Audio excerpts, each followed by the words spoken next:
A 7-year-old girl shouldn't be riding a city bus alone at night, but Sophie Harper wasn't supposed to do a lot of things, like crashing her mother's blind date with a billionaire or changing his entire life with one terrifying confession. When Ethan Calloway walked into that coffee shop expecting romance, he got something far more dangerous: the truth about what desperation looks like when it wears pigtails and carries a backpack.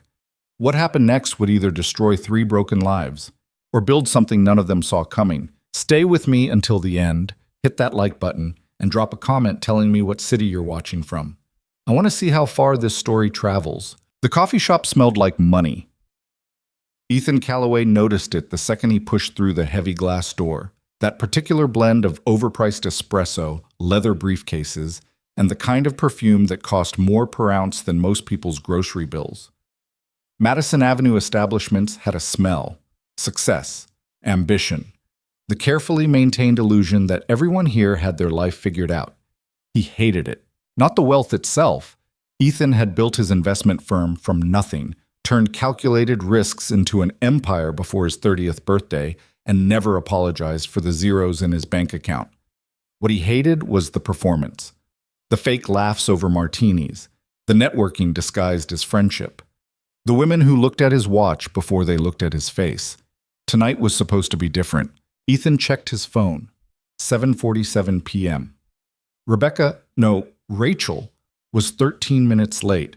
His assistant had set this up, insisting he needed to get back out there after years of self-imposed isolation.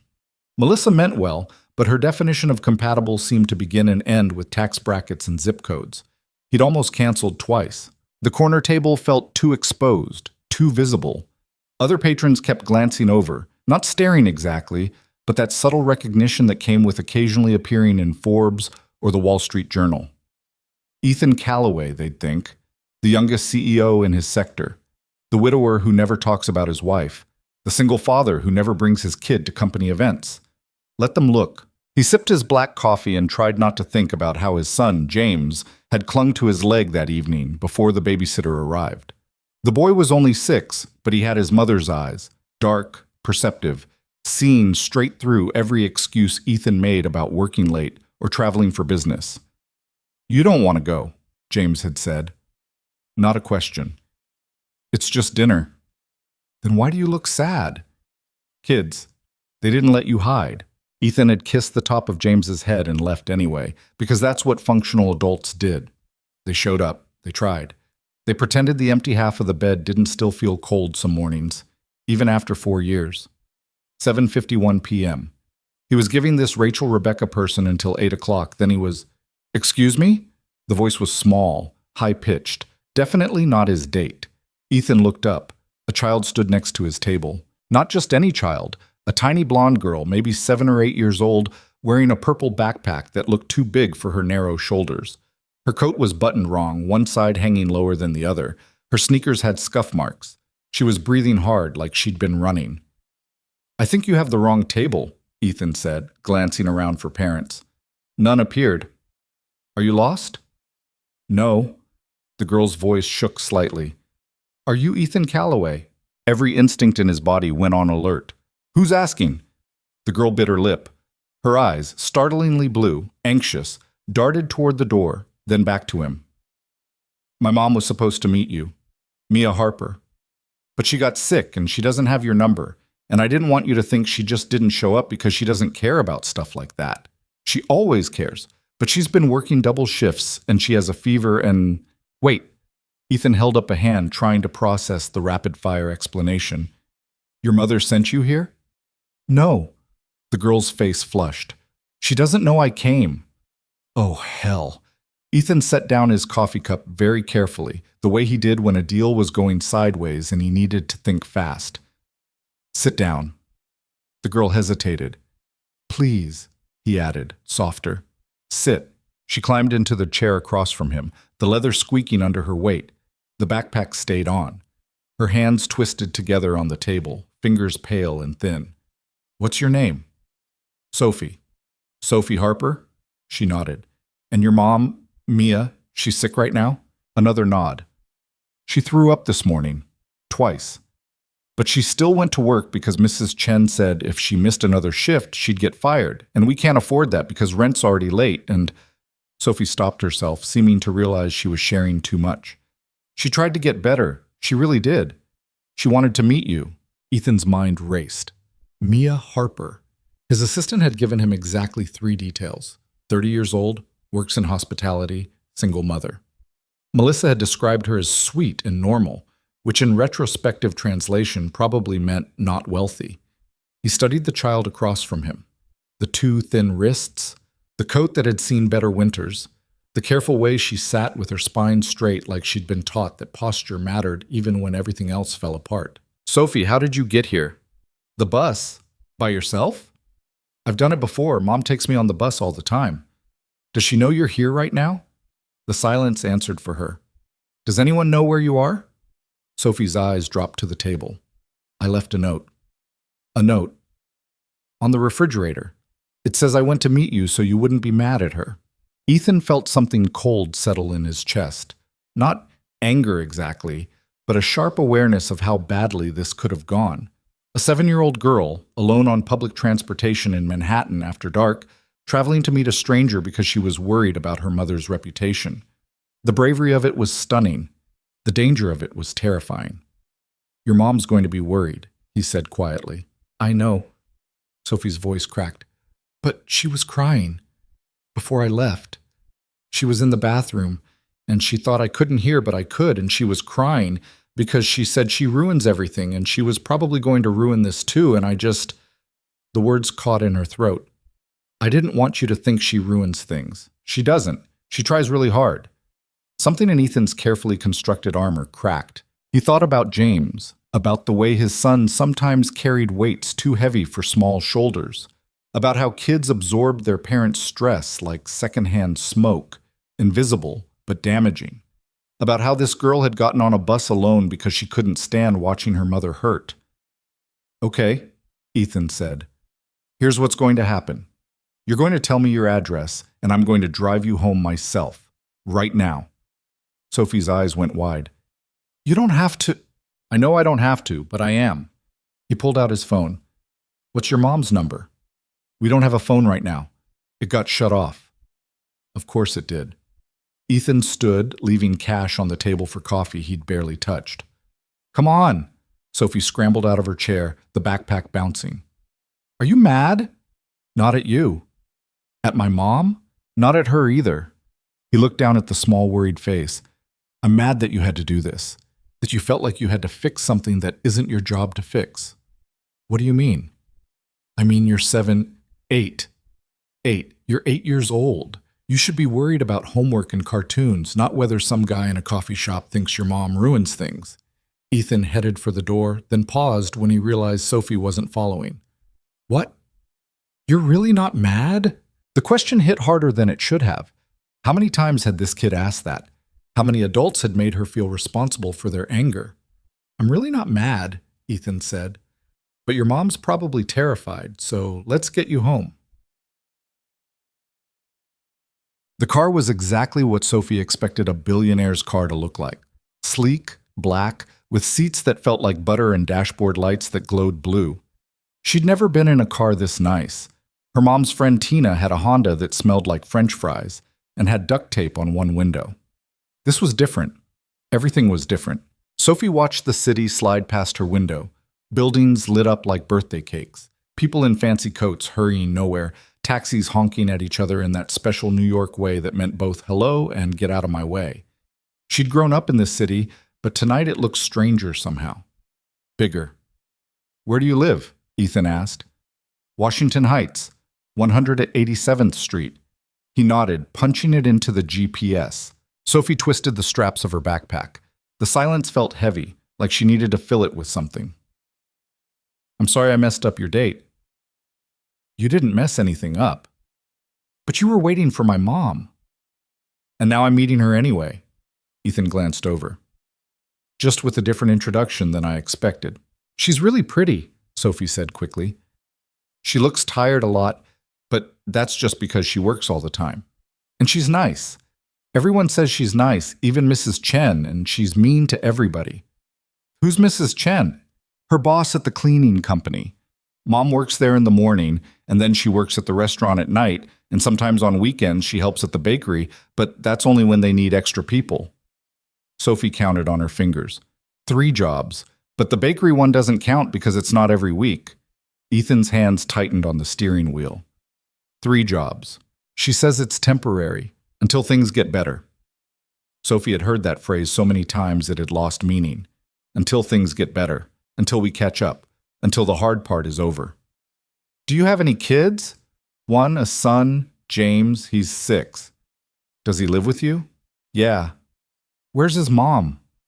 The question landed in the car like a stone in still water. Sophie saw Ethan's jaw tense, saw the way his eyes stayed fixed on the road a little too carefully. Sorry, she said quickly. Mom says I ask too many questions. It's okay. His voice was quiet. She passed away 4 years ago. Oh. Sophie didn't know what else to say. That's sad. Yeah, it is. They drove in silence for a while. Sophie watched the neighborhoods change as they headed uptown. The buildings getting shorter, the lights getting dimmer, the streets getting louder. This was her New York. Not the one in movies or postcards. The real one, where laundromats stayed open until midnight and bodegas knew everybody's name. Turn left here, she said. Ethan followed her directions until they pulled up in front of a narrow apartment building that had probably been nice in the 1970s. Now it was just surviving. Cracked concrete steps, a front door that didn't quite close right, windows patched with plastic against the winter cold. Sophie unbuckled her seatbelt but didn't move to get out. Thank you for driving me, she said. You didn't have to. Sophie, look at me. She did. Don't ever do that again, Ethan said. Don't get on a bus alone. Don't go across the city by yourself. I don't care what the reason is, it's not safe. I've taken the bus before. Not at night, not alone, not to meet strangers. His voice was firm but not angry. Your mom needs you alive and safe. That's more important than protecting her from some guy standing her up. You understand? Sophie nodded, throat tight. Good.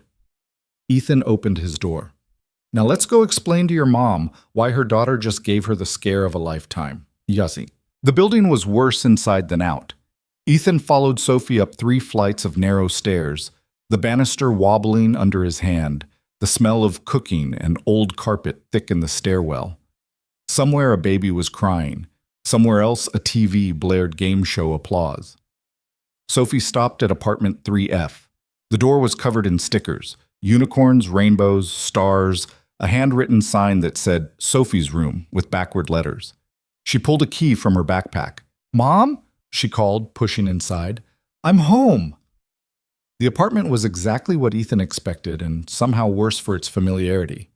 Tiny, maybe 500 square feet total, a kitchenette with 2 burners and a mini fridge, a couch that folded out into a bed, a card table for dining.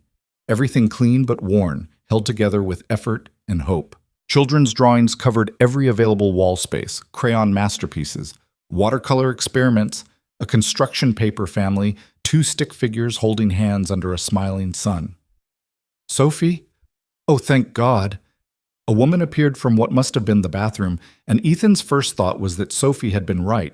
Her mother was pretty.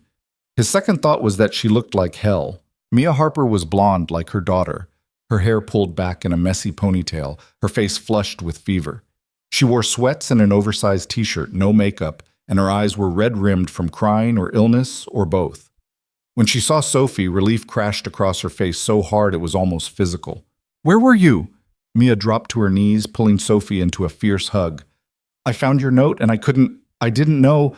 Her voice broke. You can't do that. You can't just leave. What if something happened? What if... I'm okay, Sophie whispered. I'm sorry. Sorry doesn't... Mia stopped mid-sentence, her gaze finally landing on Ethan standing awkwardly in her doorway. The recognition was instant. Her face went from flush to pale in seconds. Oh no! Oh God, you came here. I am so sorry. Please don't apologize, Ethan said. I was supposed to meet you and I got sick and everything fell apart and then Sophie was gone and I thought...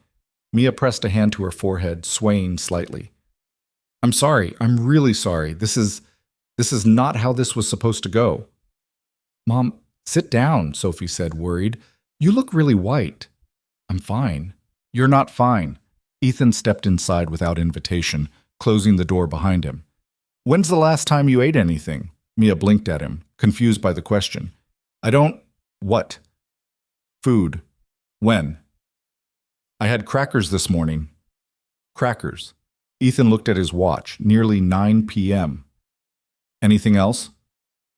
I wasn't hungry. That's not what I asked. Mia swayed again, and Ethan moved on instinct, crossing the small space in 2 strides, catching her elbow as her knees buckled. She was light, too light. He could feel the sharpness of her bones through the thin t-shirt. Okay, he said. You're sitting down. I don't need… Not a debate. He guided her to the couch, and she sank into it without further protest. Up close, he could see the dark circles under her eyes, the way her hands trembled slightly, the exhaustion carved into every line of her body. This wasn't just flu. This was someone running on empty for so long they'd forgotten what full felt like. Sophie, Ethan said, where's your kitchen stuff? The kitchen? Smart answer. He found himself almost smiling. Where does your mom keep soup? We don't have soup. Pasta? Yeah, in the cabinet by the fridge. Ethan shrugged off his coat, charcoal wool, probably worth more than a month's rent in this building, and draped it over a chair. He rolled up his sleeves. The kitchen was barely functional, but he'd worked with less. Well, no, he hadn't, but he could figure it out. What are you doing? Mia asked weakly from the couch. Making dinner. You don't have to be… I know. I can't let you… You're not letting me do anything. I'm doing it. Ethan found a pot, filled it with water, set it on the stove. You have butter? In the fridge. Garlic? No. Salt? Yes. Then we're making pasta. He looked over at her. When's the last time you slept? Mia laughed, but it came out more like a cough. I don't remember. That's what I thought. Sophie hovered near the couch, uncertainty written all over her small face. Should I do something? Yeah, Ethan said. Keep your mom company. Make sure she doesn't try to get up and be helpful. I'm not an invalid, Mia protested. You're sick. There's a difference. He worked in silence, letting muscle memory guide him through the familiar motions. Boil water, add salt, cook pasta, drain, butter. It was the kind of basic meal he made for James when the nanny had the night off, and neither of them wanted takeout. Behind him, he could hear Sophie talking quietly to her mother, explaining about the bus, about the coffee shop, about how she just wanted to make sure Ethan knew Mia wasn't the kind of person who stood people up. You took the bus alone? Mia's voice rose. Sophie, do you have any idea how dangerous… I know. Mr. Calloway already yelled at me. I didn't yell, Ethan corrected. You used your serious voice. That's not yelling. It's close. Despite everything, Ethan felt the corner of his mouth twitch. The kid had spirit, probably got it from her mother. He plated 2 servings of pasta, one large, one small, and brought them over. Eat. Mia stared at the plate like it was a puzzle. You made this. Revolutionary, I know. But you don't even know us. So? So why would you… She gestured helplessly at the food, at him, at the situation. This wasn't supposed to happen like this. How was it supposed to happen? I was supposed to meet you at the coffee shop.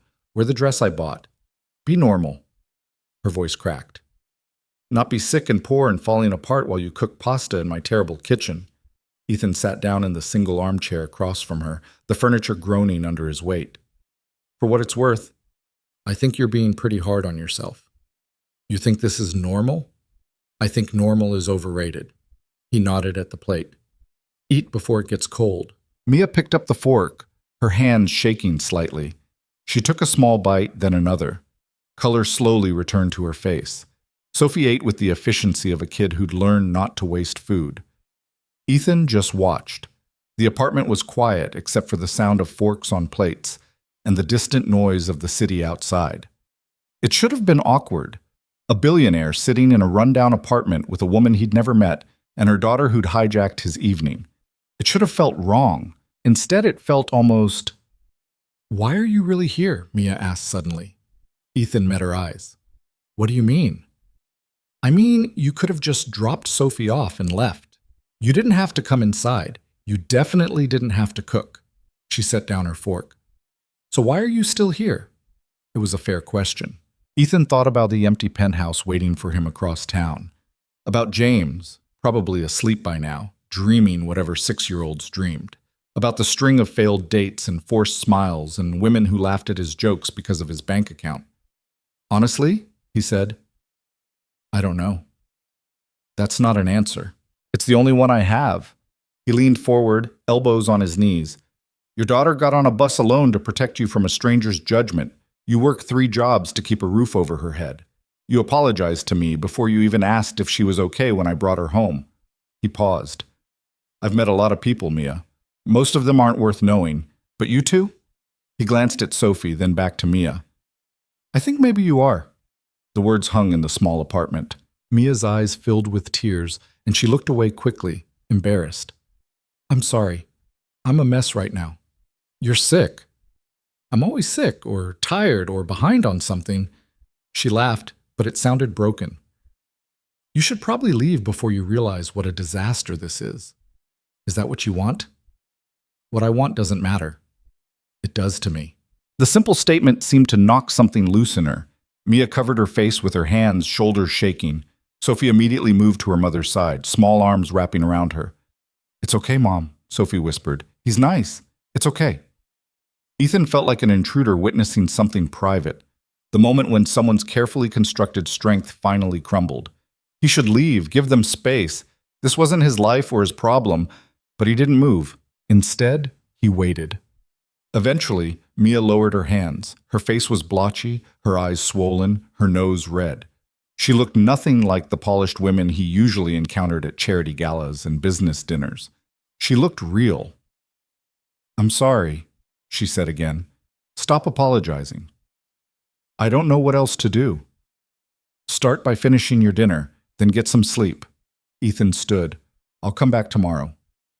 You don't have to. I know I don't have to. I want to. He grabbed his coat. What time do you work? I called in sick. Good. Then I'll bring lunch. Around noon. Mia stared at him. Why? Because your daughter crossed the city to explain why you couldn't make dinner. The least I can do is make sure we actually have one. He looked at Sophie. And you, no more solo adventures. Yes, sir. I'm serious. I know. Ethan moved toward the door, then stopped. Mia? Yeah? Your daughter's brave, smart, kind. He met her exhausted eyes. That doesn't happen by accident. You're doing something right. He left before she could cry again. The drive back to his penthouse took 40 minutes through light traffic. Ethan's mind replayed the evening in fragmented scenes. Sophie's nervous confession in the coffee shop, the dangerous bus ride she'd taken alone. Mia's face when she'd realized her daughter was safe. 3 jobs. No phone. Rent already late. The numbers didn't add up. Couldn't add up. Working that hard should equal stability, security, survival at minimum. But the economy didn't care about effort. The city didn't care about fairness. You could do everything right and still drown. Ethan pulled into his building's underground garage, the LED lights reflecting off polished concrete. His parking spot cost more per month than Mia probably paid in rent. The unfairness of it settled heavy in his chest. Inside his apartment, everything was exactly as he'd left it. Clean, organized, expensive, empty. The babysitter had gone home. James was asleep in his room, nightlight glowing. Ethan stood in the doorway watching his son breathe, thinking about another child in another borough who'd been brave enough to fix something that wasn't hers to fix. His phone buzzed. Melissa, his assistant. How'd the date go? Ethan typed back. Complicated. Good complicated or bad complicated? He thought about Mia's tiny apartment, Sophie's backward letter sign on the door. The way butter pasta had somehow felt more intimate than any 5-star meal he'd eaten in the last year. I'm not sure yet, he replied. Then he deleted it and wrote instead, I'm seeing her again tomorrow. Melissa sent back 3 exclamation points and a wedding emoji. Ethan shook his head, pocketed his phone, and went to bed. But sleep didn't come easy.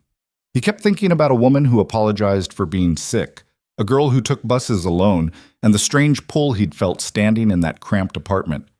Like maybe he'd found something he hadn't even known he was looking for. Big. Across the city, in apartment 3F, Mia Harper lay awake on her fold-out couch. Sophie was asleep in the twin bed they shared, curled up under donated blankets, her breathing soft and even. The apartment was quiet except for the radiator's occasional clank and the muffled sounds of neighbors living their own difficult lives. Mia stared at the ceiling and tried to make sense of the last 3 hours. Ethan Calloway had been in her apartment, not just in her building or her neighborhood, but inside her actual apartment, cooking in her terrible kitchen, looking at her embarrassing furniture, seeing exactly how close to the edge she lived every single day. And he'd said he was coming back. It didn't make sense. Men like Ethan didn't date women like her. They married people from their same world, educated, polished, financially stable people who knew which fork to use at fancy dinners and didn't have to check price tags at the grocery store. Mia was none of those things. She was a high school dropout who'd gotten pregnant at 22 by a man who'd disappeared before Sophie's first birthday. She cleaned office buildings before dawn and served drinks until midnight, and sometimes picked up weekend shifts at a bakery just to make sure her daughter had new shoes when she needed them. She was tired all the time, broke all the time, terrified all the time that one bad month, one unexpected bill, one missed shift would be the thing that finally broke them. But tonight, for 3 hours, a stranger had looked at her life and hadn't run. He'd stayed. Mia pressed her hands to her face, feeling the fever still burning behind her eyes. She should sleep, should let her body rest, should stop thinking about dark eyes and rolled up sleeves and the way Ethan had told her daughter she was brave. Tomorrow he'd realize this was a mistake. Tomorrow he'd send some polite text canceling lunch. Tomorrow everything would go back to the way it was, hard, lonely, barely surviving. Mia closed her eyes and let herself believe, just for tonight, that maybe tomorrow could be different. Just for tonight. Mia woke to sunlight cutting through the gaps in her bedroom curtain and the immediate, disorienting realization that she'd slept past 6 a.m. for the first time in 3 years. Panic hit first. She bolted upright, the room spinning slightly from the sudden movement and the fever that still hadn't broken. Her phone? No, she didn't have a phone anymore. The kitchen clock. What time was it? Had she missed her shift? Mrs. Chen was going to fire her. She'd warned Mia twice already about reliability, and missing a morning shift without calling was, "Mom, you're awake." Sophie stood in the doorway, already dressed in her school uniform, backpack on. She held a piece of toast with peanut butter. "What time is it?" Mia's voice came out rough, her throat raw. 8:30. 8? Mia threw off the blanket. "Why didn't you wake me up? I have to get to work. I need to—" "You called in sick yesterday, remember?" Sophie took a bite of toast. "You said you weren't going in today." The memory surfaced slowly through the fog. Right. She'd called in. Before everything with Sophie and the bus and Ethan Calloway showing up at her door like something out of a fever dream. Ethan, who'd said he was coming back at noon. "You should eat something," Sophie said, sounding too much like a parent for an 8-year-old. "There's more bread, and I didn't use all the peanut butter." Mia pressed her hands to her face. Her skin still felt too hot, her head heavy and stuffed with cotton. "Baby, you need to get to school." "I know, Mrs. Martinez from 2B said she'd walk me. She takes her kids at 9. "You asked Mrs. Martinez?" "This morning, when you were still sleeping." Sophie shifted her backpack. "She said it's no problem and that you should rest." Of course she did. Mrs. Martinez had 5 kids of her own and somehow still found time to help the struggling single mother upstairs. Mia made a mental note to bake her something when she had money for ingredients again. "Okay," Mia said. "Okay. Thank you for handling that." "Are you still sick?" "A little." "Is Mr. Calloway still coming?" The question landed heavy in the small room. Mia had spent half the night convincing herself that last night had been an aberration, a moment of kindness that wouldn't survive daylight and second thoughts. Men like Ethan didn't follow through. They didn't actually show up for women like her. "I don't know," Mia said honestly. "I think he will." Sophie finished her toast. "He seemed like the kind of person who does what he says." "You can't always tell." "Maybe, but I could tell with him." Sophie glanced at the kitchen clock. "I have to go. Mrs. Martinez gets mad if people are late. Mia stood on shaky legs and pulled her daughter into a hug, breathing in the strawberry scent of the cheap shampoo they shared. I love you. Be good at school. I'm always good at school. I know you are. Sophie pulled back, studying her mother's face with those two observant blue eyes. You should take a shower. You look really tired. Thanks, baby. I mean it in a nice way. Despite everything, Mia almost smiled. I know you do.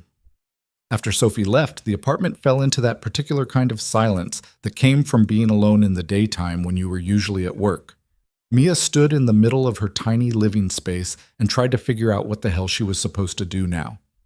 Ethan wasn't coming. He'd had time to think, to realize that whatever impulse had driven him to cook pasta in a stranger's kitchen had been temporary insanity. Men like him didn't date women like her. They just didn't. The universe had rules about these things. Still, she should probably shower, just in case. The bathroom was barely big enough to turn around in, the shower pressure weak and inconsistent. Mia stood under the lukewarm spray and tried not to calculate how much hot water cost per minute. Some habits died hard. When she emerged, wrapped in a towel that had seen better years, she caught sight of herself in the mirror and understood what Sophie had been trying to say. She looked exhausted, sick, yes, but also just worn down in a way that went deeper than flu. Dark circles, pale skin, cheekbones too sharp from skipping too many meals. This was not what billionaires dated. Mia dried off and pulled on clean clothes, jeans that were starting to get loose, a sweater with a small hole near the hem that she kept meaning to fix. She didn't have the dress she'd bought for last night's date. That was still hanging in the closet, tags on, waiting to be returned for the refund. The apartment was clean, at least. She'd scrubbed it yesterday before the fever got bad, determined that if Ethan Calloway was going to meet her, he'd at least see that she kept a tidy home. Now she moved through it restlessly, straightening things that didn't need straightening, fluffing pillows on the couch, picking up Sophie's crayons from the card table. 11:45, he wasn't coming. 11:50, definitely not coming. 11:58. The knock on the door made her jump. Mia's heart did something complicated in her chest. A flip, a stutter, a dangerous little skip.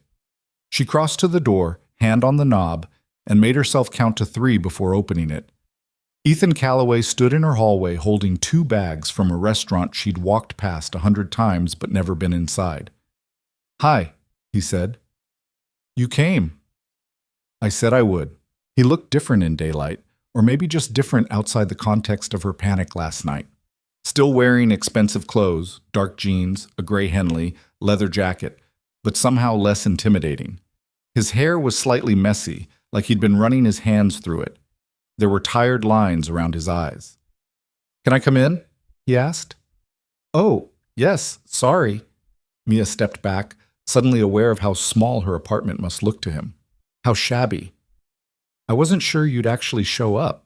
Why not? Because people usually don't. The honesty seemed to catch him off guard. He set the bags on her card table, then turned to face her fully. People have let you down a lot, haven't they? That's not...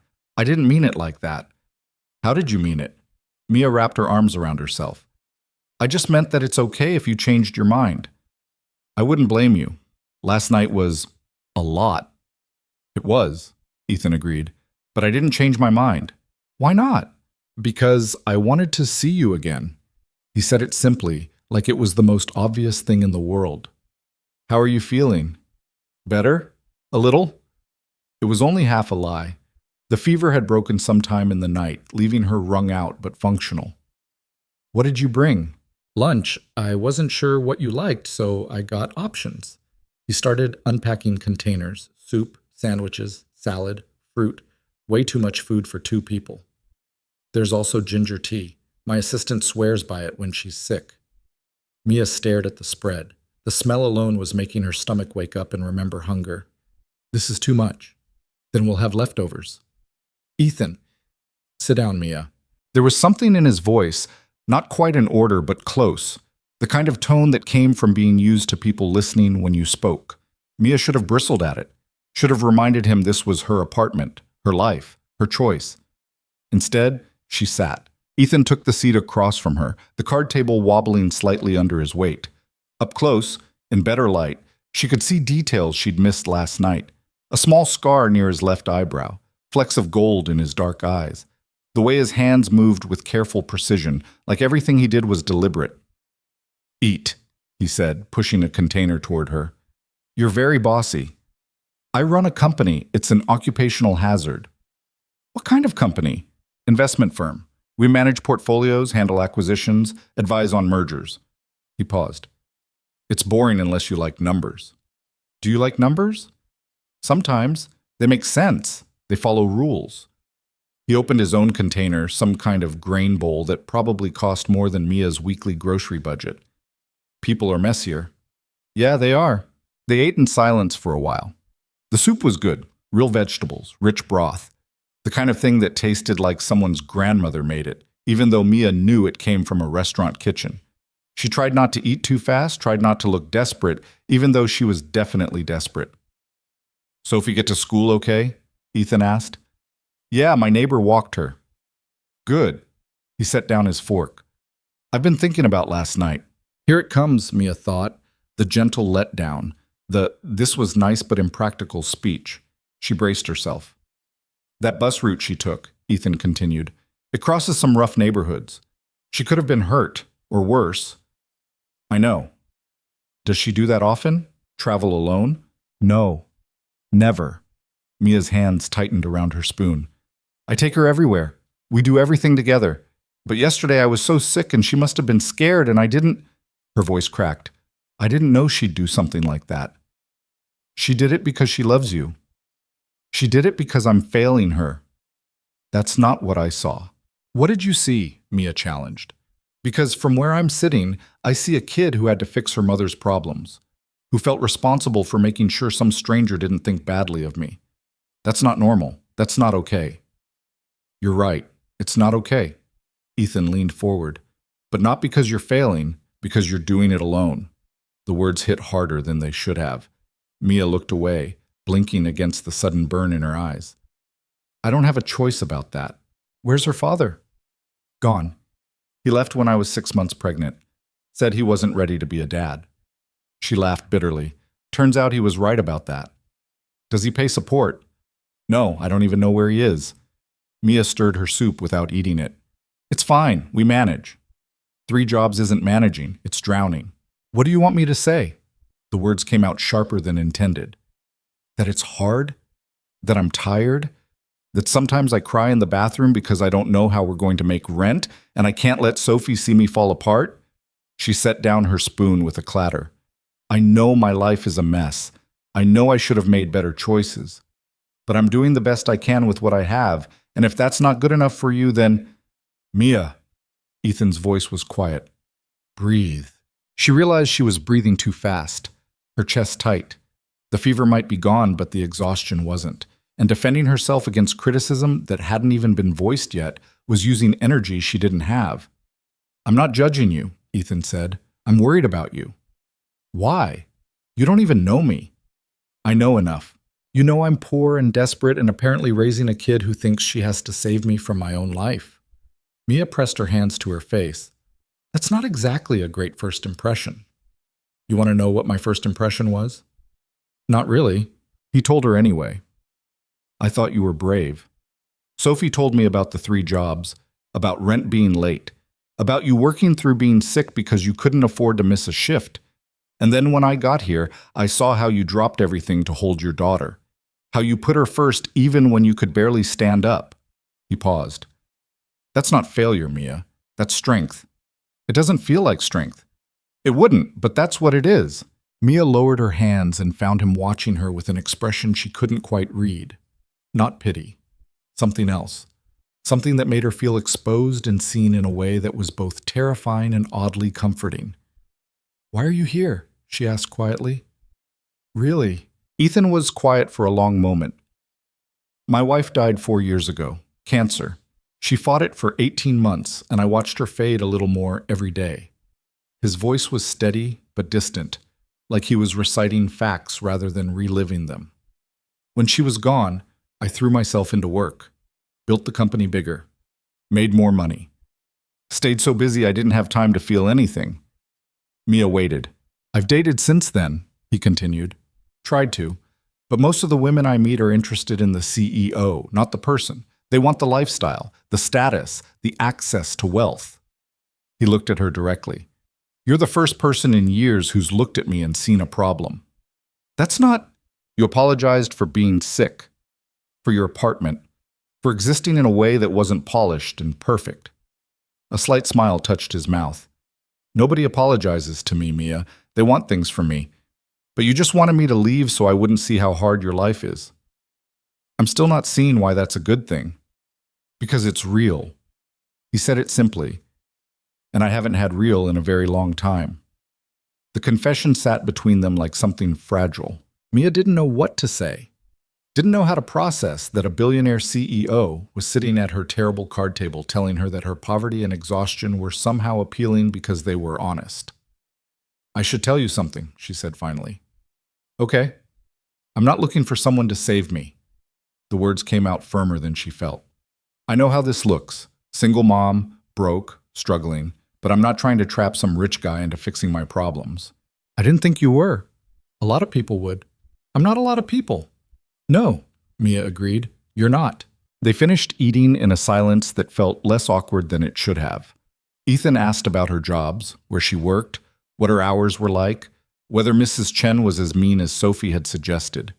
Mia found herself talking more than she'd intended, describing the office building she cleaned before dawn, the restaurant where she served drinks to people who didn't see her, the occasional bakery shifts that smelled like heaven and paid like hell. What would you do? Ethan asked.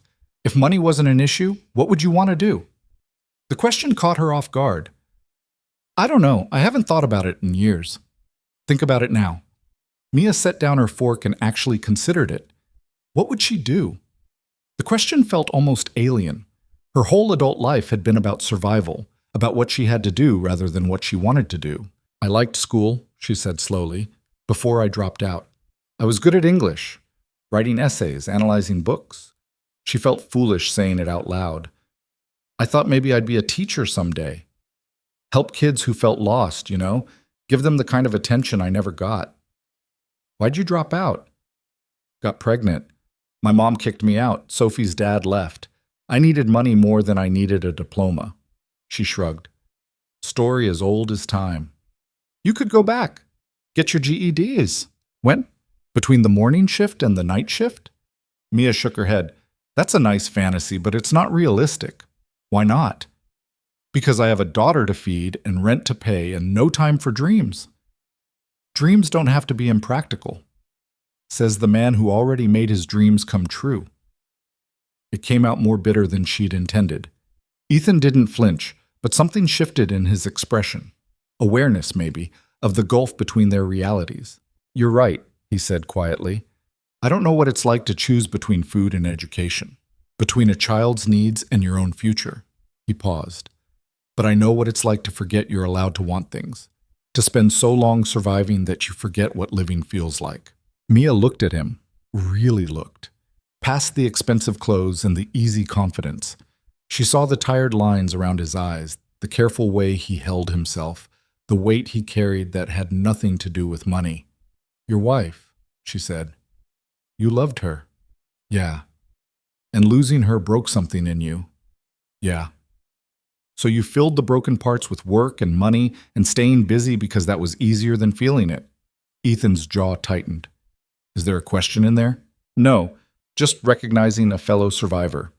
Mia gathered the empty containers, needing something to do with her hands. We're more alike than you think. You hide in your work.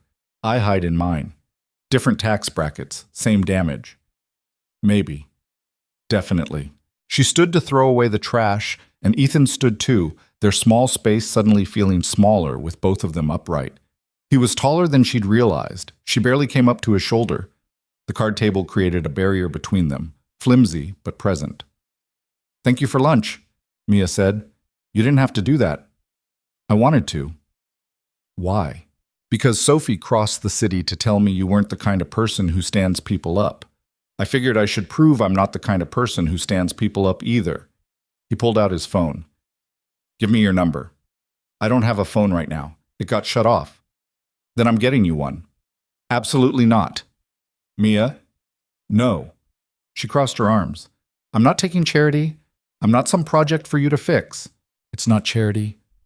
It's safety. His voice was firm. Your daughter took a bus alone because she couldn't call me. What if there's an emergency? What if Sophie needs you and can't reach you? I've managed without a phone before. That's not the same as it being a good idea. They stared at each other across the card table, wills clashing in the small apartment. Mia could see the stubbornness in Ethan's jaw, the determination that probably made him very good at business and very annoying in arguments. This is who you are, isn't it? She said. You see a problem and you fix it. Usually. What if I don't want to be fixed? Then tell me what you do want. The question stopped her cold. What did she want? The real answer was complicated and terrifying and involved standing way too close to a man she barely knew, while her heart did stupid things in her chest. I want to not feel like a charity case, she said instead. You're not. I want to handle my own problems. You can. I want you to stop looking at me like I'm something fragile that might break. I don't think you're fragile. I think you're exhausted. Ethan took a step closer, the table still between them. There's a difference. Is there? Yeah. Fragile things shatter under pressure. You've been under pressure for 8 years and you're still standing. That's not fragile. That's steel. Mia's throat tightened. Nobody had ever called her steel before. Tired, yes. Struggling, definitely. Poor, broken, behind, drowning. She'd heard all of those. But steel? I don't feel like steel, she whispered. Nobody ever does. The moment stretched between them, heavy with things unsaid. Mia was suddenly aware of how close they were standing, how the apartment felt warmer than it had a minute ago, how Ethan was looking at her like she was a puzzle he actually wanted to solve. This was dangerous. This was exactly the kind of hope that got crushed under the weight of reality. But she didn't step back. Okay, Mia said finally. You can get me a phone, but just a basic one. No fancy upgrades. Deal. And I'm paying you back. Mia, I mean it. I don't care if it takes me a year. I pay my own way. Something that might have been respect flickered across his face. Okay, you can pay me back. Thank you. You're welcome. They stood there in continued silence, and Mia realized she didn't want him to leave yet, which was stupid. He had a company to run, a son to parent, an entire life that didn't involve standing in a tiny apartment in Washington Heights. But she didn't want him to go. I should probably let you rest, Ethan said, reading her mind or just reading the room. You're still recovering. I'm fine. You're lying. Maybe a little. She managed a small smile. But it's a well-intentioned lie. Those are the worst kind. He grabbed his jacket from the chair. Can I see you again? Actually see you, not just rescue you from soup-related emergencies. I work nights this week. When are you free? Mia tried to think. Her schedule was a patchwork of overlapping shifts and stolen hours. Sunday afternoon. I have a few hours between the morning cleaning shift and when Sophie needs to be picked up from her friend's house. Sunday works. I'll pick you up at 2. For what? Does it matter? Yes. Ethan smiled, and it transformed his face from handsome to something that made Mia's pulse skip. Wear comfortable shoes, and bring Sophie if you want. My son could use more friends his age. You don't have to include her, I want to. She's part of your life. Which means if I'm going to be in your life, I'm in hers too. He said it like it was simple, obvious, no negotiation needed. Mia didn't trust her voice, so she just nodded. Ethan moved toward the door, then paused with his hand on the knob. Mia? Yeah? Thank you for letting me in. I know it wasn't easy. How do you know that? Because nothing about your life is easy, he said quietly. But you're still doing it anyway. Then he was gone, the door clicking shut behind him, leaving Mia alone in an apartment that suddenly felt too quiet and too full all at once. She sank onto the couch and pressed her hands to her face, trying to process what had just happened. Ethan Calloway had shown up with lunch, had sat at her table and eaten soup and asked about her dreams like they mattered, had gotten her to admit things she never admitted to anyone, and he was coming back on Sunday. This was insane. This was going to end badly. This was probably the best thing that had happened to her in 8 years. Mia's phone? No, she didn't have a phone. But if she did, she'd call her friend Tina and explain the entire bizarre situation. Tina would tell her she was crazy for even considering this, that men like Ethan didn't date women like Mia, that this was some kind of fantasy that would implode the second reality set in. Tina would be right, but Mia didn't call Tina. Instead, she cleaned up the lunch containers, tucked the leftovers in her tiny fridge, and let herself imagine, just for a moment, what Sunday might look like. Outside her window, the city moved on like it always did. Buses running their routes, people rushing to jobs that barely paid enough, lives being lived in the margins where nobody with money ever looked. But for the first time in a long time, Mia felt like maybe someone was looking.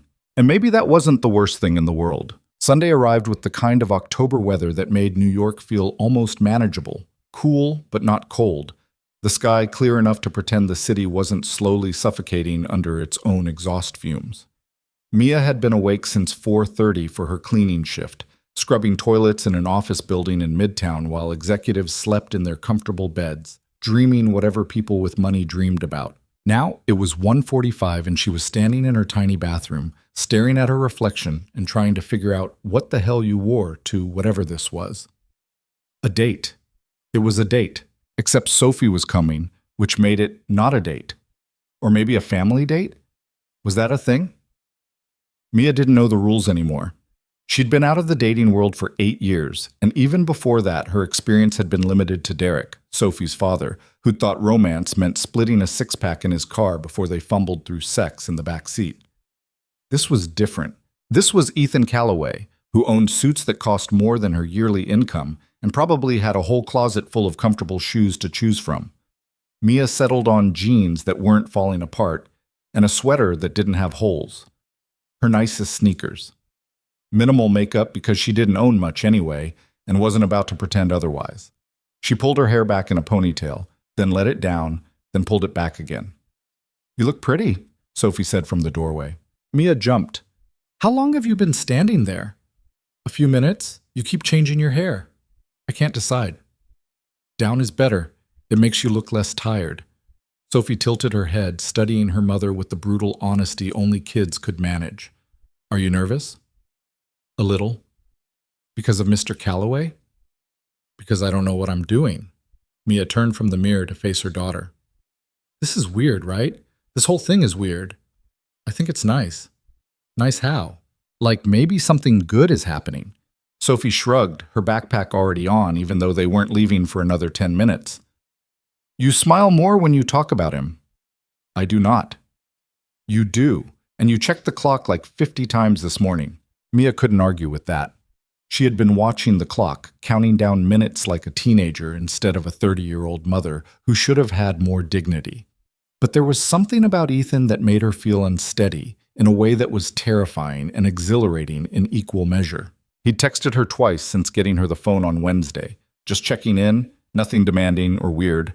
The phone itself was nicer than he'd promised, which annoyed her on principle even as she appreciated the way it actually held a charge and didn't freeze every 5 minutes. The first text had come Thursday morning. "How are you feeling?" She'd stared at it for a full minute before responding. "Better. Thank you again for lunch." His reply had been immediate. "Stop thanking me and eat something today." The second text came Friday night while she was serving drinks to finance bros who couldn't tip worth a damn. "Still on for Sunday?" Yes, she'd written back during her break, fingers moving quickly before she could overthink it. Sophie's excited. "Good. Me too." 2 words that had kept her awake half the night, analyzing them for hidden meaning like some kind of romantic code breaker. Now it was Sunday, and he'd be here in 10 minutes, and Mia was absolutely going to throw up from nerves. "Mom, you're breathing weird again," Sophie observed. "I'm fine." "You're not fine. You look like you looked before my parent-teacher conference when you thought Mrs. Peterson was going to say I was failing." "You weren't failing." "I know, but you were still scared." Sophie moved closer, her small hand finding Mia's. "It's okay to be scared. Mr. Calloway seems nice, though, and his son is probably nice, too." "You don't know that." "I can guess. Kids are usually like their parents." The observation was both sweet and devastating. Mia squeezed her daughter's hand and tried not to think about what that meant. That Sophie was like her, which meant Sophie had learned anxiety and worry and the constant fear that everything was about to fall apart. Not for the first time, Mia wished she could give her daughter a different life. A better one. The kind where kids got to just be kids instead of tiny adults carrying weights that weren't theirs to carry. The knock on the door came at exactly 2 o'clock. Mia's heart did that stupid skip thing again. She glanced at Sophie, who grinned and gave her a thumbs up, then crossed to the door and opened it. Ethan stood in the hallway with a small boy half hiding behind his leg. He looked good, too good. Jeans and a dark blue Henley, leather jacket, the kind of casual that probably required effort, but looked effortless. His hair was slightly messy in a way that seemed intentional. He smiled when he saw her, and Mia felt something warm unfold in her chest. "Hi," he said. "Hi. You look nice. I look tired." Those aren't mutually exclusive. His attention shifted to the small figure behind him. "James, come say hello." The boy stepped out slowly. He was smaller than Sophie, with dark hair and darker eyes, his father's eyes, and the kind of careful expression that came from being shy or scared or both. He wore a dinosaur t-shirt and light-up sneakers. "Hi," James said quietly. "Hi," Mia replied, crouching down to his level. "I'm Mia. This is Sophie," Sophie waved. "Do you like dinosaurs?" James nodded. "What's your favorite?" "Velociraptor." His voice was barely above a whisper. "That's a good one. Mine's the Brontosaurus because they're really big, but they only eat plants so they're not scary." "Brontosaurus isn't the real name," James said, then immediately looked worried, like he'd said something wrong. "I mean, it used to be, but now it's Apatosaurus because scientists changed it. And I'm sorry I didn't mean to correct you." "That's okay," Sophie interrupted cheerfully. "I didn't know that. You're really smart." James's face flushed, but he smiled a little. Mia stood back up, meeting Ethan's eyes. He was watching his son with an expression that made her chest ache. Pride and worry and fierce protectiveness all mixed together. "Should we get going?" Ethan asked. "Where are we going exactly?" "Central Park. There's a playground James likes, and I figured the kids could run around while we try to have an actual conversation." "That sounds good." They headed downstairs, the kids trailing behind them chattering about dinosaurs. The conversation was mostly Sophie talking and James offering one-word responses, but he seemed to be relaxing slightly. "He's shy," Ethan said quietly as they reached the street. "Takes him a while to warm up to people." "Sophie's the opposite. She'll talk to anyone." I noticed. His car was parked at a hydrant, because of course it was, with one of those special permits that meant parking enforcement ignored it.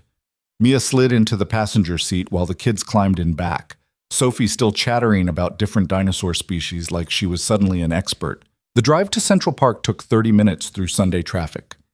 Mia watched the city change through the window, her neighborhood fading into nicer ones, the buildings getting taller and cleaner, the people on the sidewalks looking more polished. This was the New York that tourists saw, the one in movies and postcards.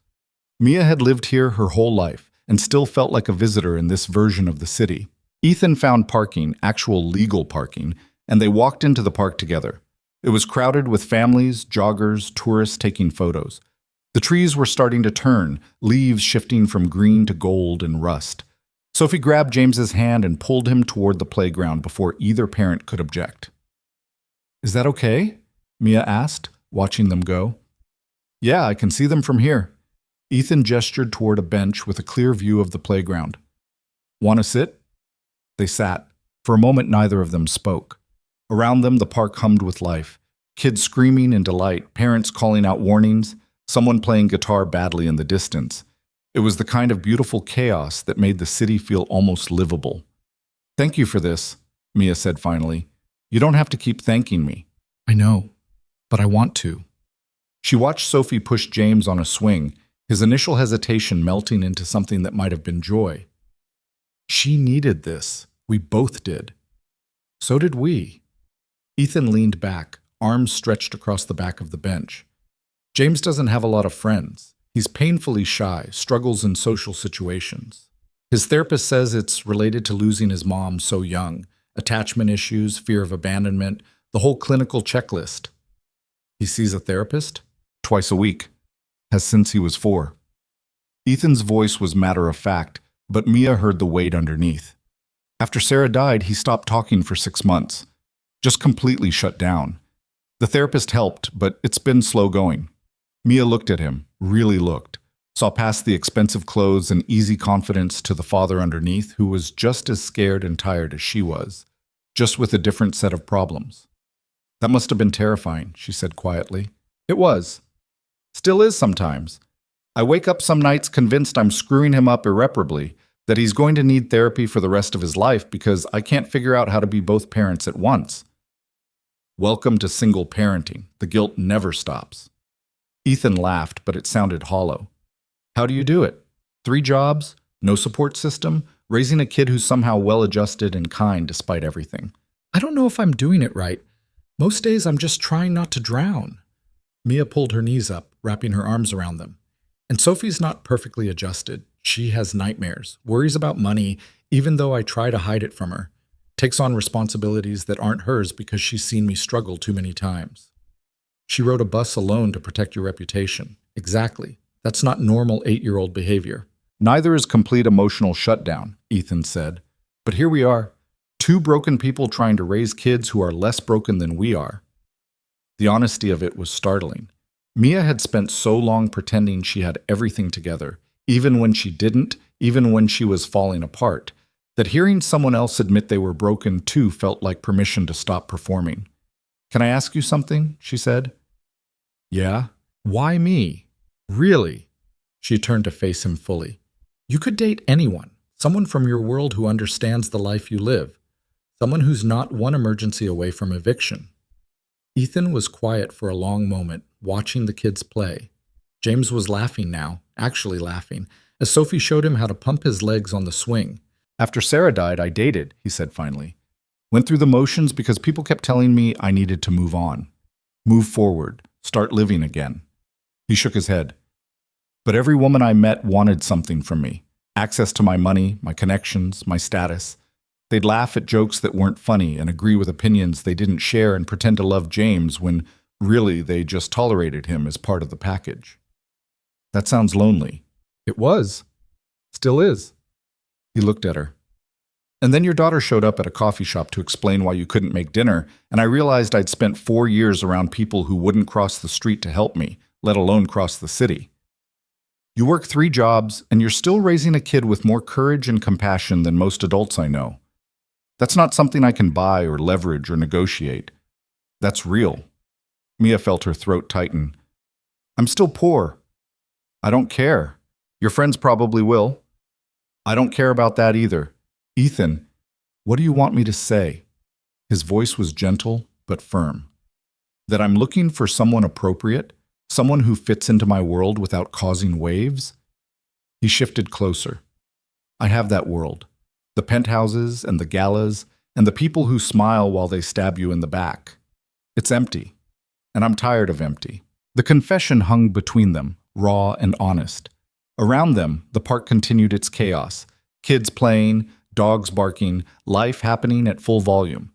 But in this small pocket of space on a bench with a clear view of their children, everything felt quiet and focused. I don't know how to do this, Mia admitted. The last time I dated someone, I was 22 and stupid and thought I could fix a man who didn't want to be fixed. It ended with me pregnant and alone. I'm not asking you to fix me. What are you asking? For a chance, to see if this thing between us is as real as it feels. Ethan's hand moved to the bench between them, not quite touching hers, but close enough that she could feel the warmth. I like you, Mia. I like your daughter. I like that you told me off for trying to buy you a phone and then made me agree to let you pay me back, even though we both know you probably won't. I like that you're terrified right now, but you showed up anyway. How do you know I'm terrified? Because you're shaking. She was. Mia looked down at her hands and found them trembling slightly, not from cold or sickness, but from the sheer vulnerability of this moment. I'm scared this is going to fall apart, she whispered, that you're going to realize I'm too much work or too broken or too poor. That Sophie will get attached and then you'll leave and I'll have to explain to my 8-year-old daughter why another man decided we weren't worth staying for. I can't promise I won't screw this up, Ethan said. I'm good at business and mediocre at everything else. I work too much, and I'm not great at talking about feelings, and James's therapist has gently suggested I could use some therapy of my own. That's not a great sales pitch. I'm not selling anything. I'm just being honest. He finally closed the distance, his hand covering hers on the bench. His skin was warm, his grip steady. I don't know where this goes, but I'd like to find out, if you're willing.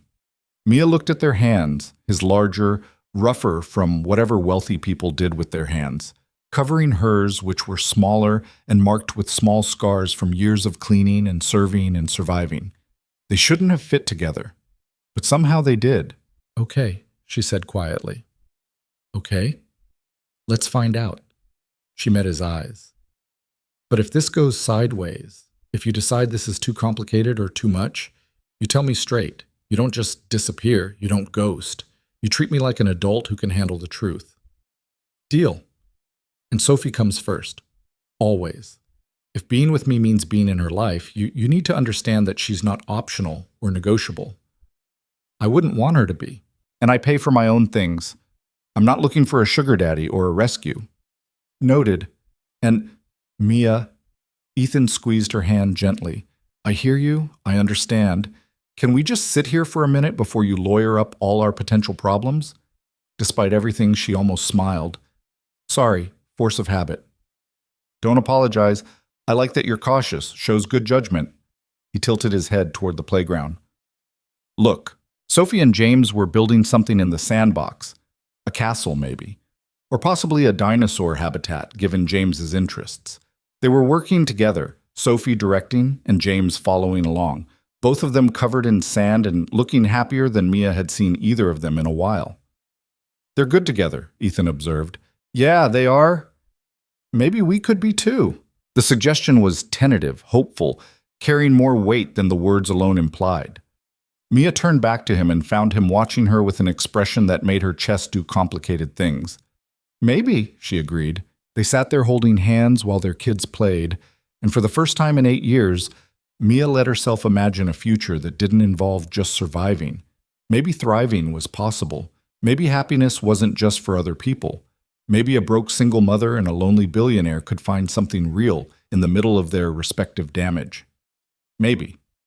The maybe was terrifying and beautiful, and Mia held on to it with both hands.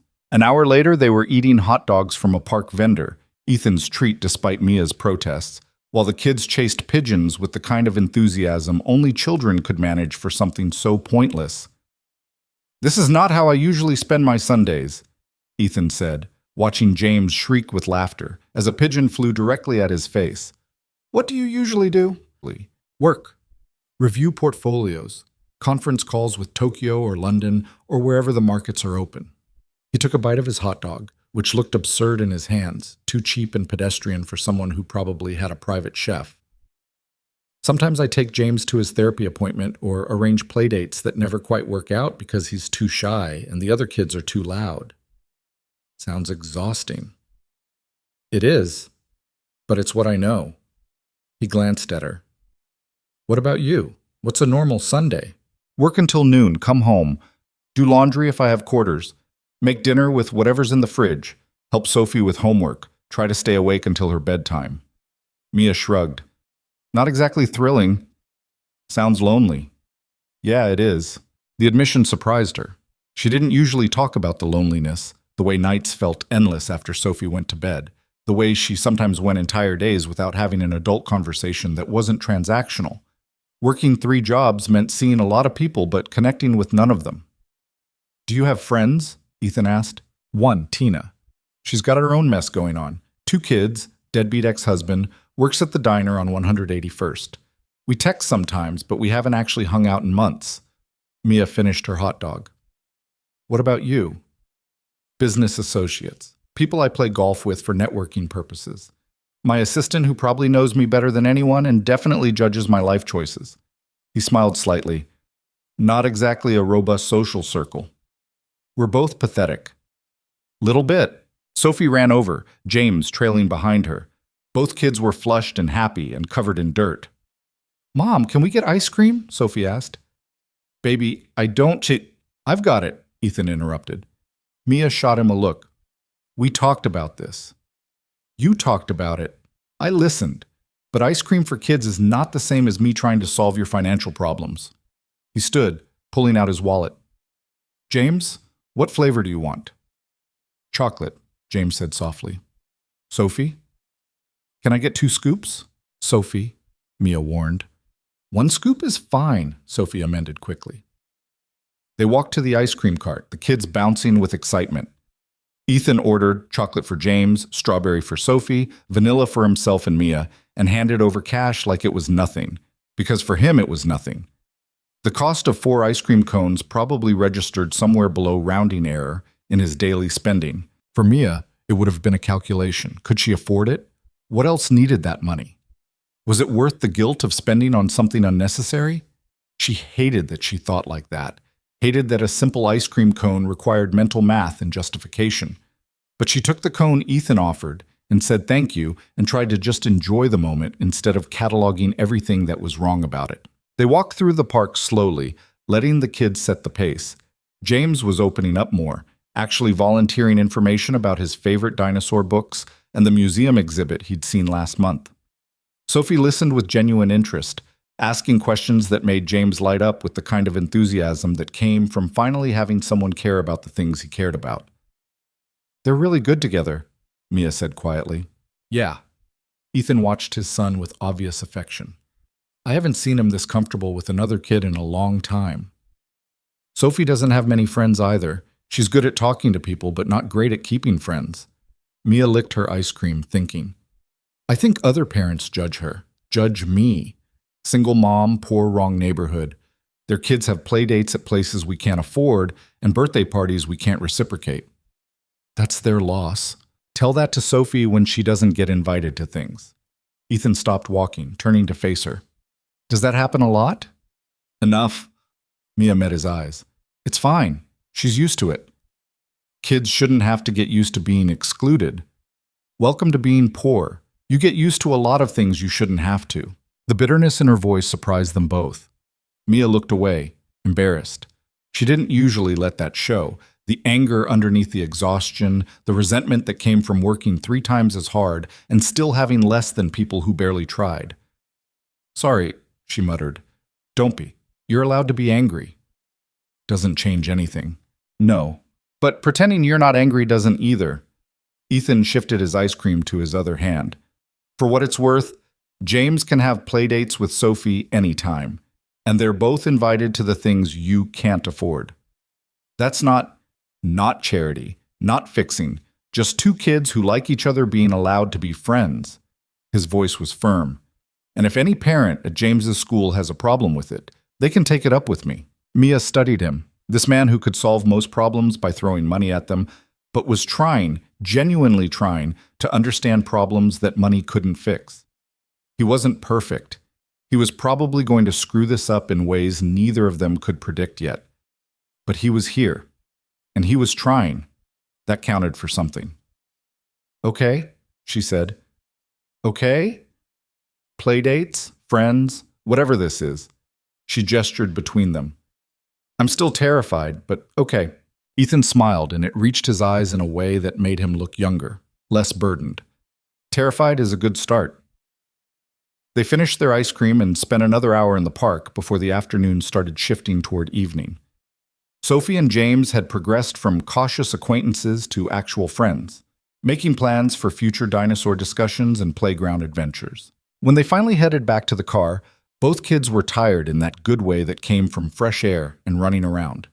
James fell asleep almost immediately in the back seat, his head tilted at an uncomfortable angle against the window. Sophie lasted longer, chattering about everything they'd done until her words started slurring together. By the time they reached Washington Heights, she was out too. "I'll carry her up," Ethan said, parking in front of Mia's building. "You don't have to." "I know, but James is already asleep and I can't carry 2 kids." He got out of the car, circling around to Sophie's side. Mia watched him lift her daughter carefully, adjusting her weight so her head rested on his shoulder. Sophie didn't wake, just made a small noise and settled against him like this was normal, like being carried by someone who wasn't her mother was safe. The image did something to Mia's carefully constructed walls. She grabbed Sophie's backpack and led the way upstairs, hyper-aware of Ethan behind her, carrying her sleeping child through a building that probably horrified him, even though he was too polite to say so. At her door, she fumbled with the keys, suddenly nervous in a different way than before. This was her home, her space. Letting him in felt significant beyond the physical act of opening a door. Inside, Mia pulled back the covers on the twin bed, and Ethan laid Sophie down gently. She stirred slightly, murmuring something about dinosaurs before settling back into sleep.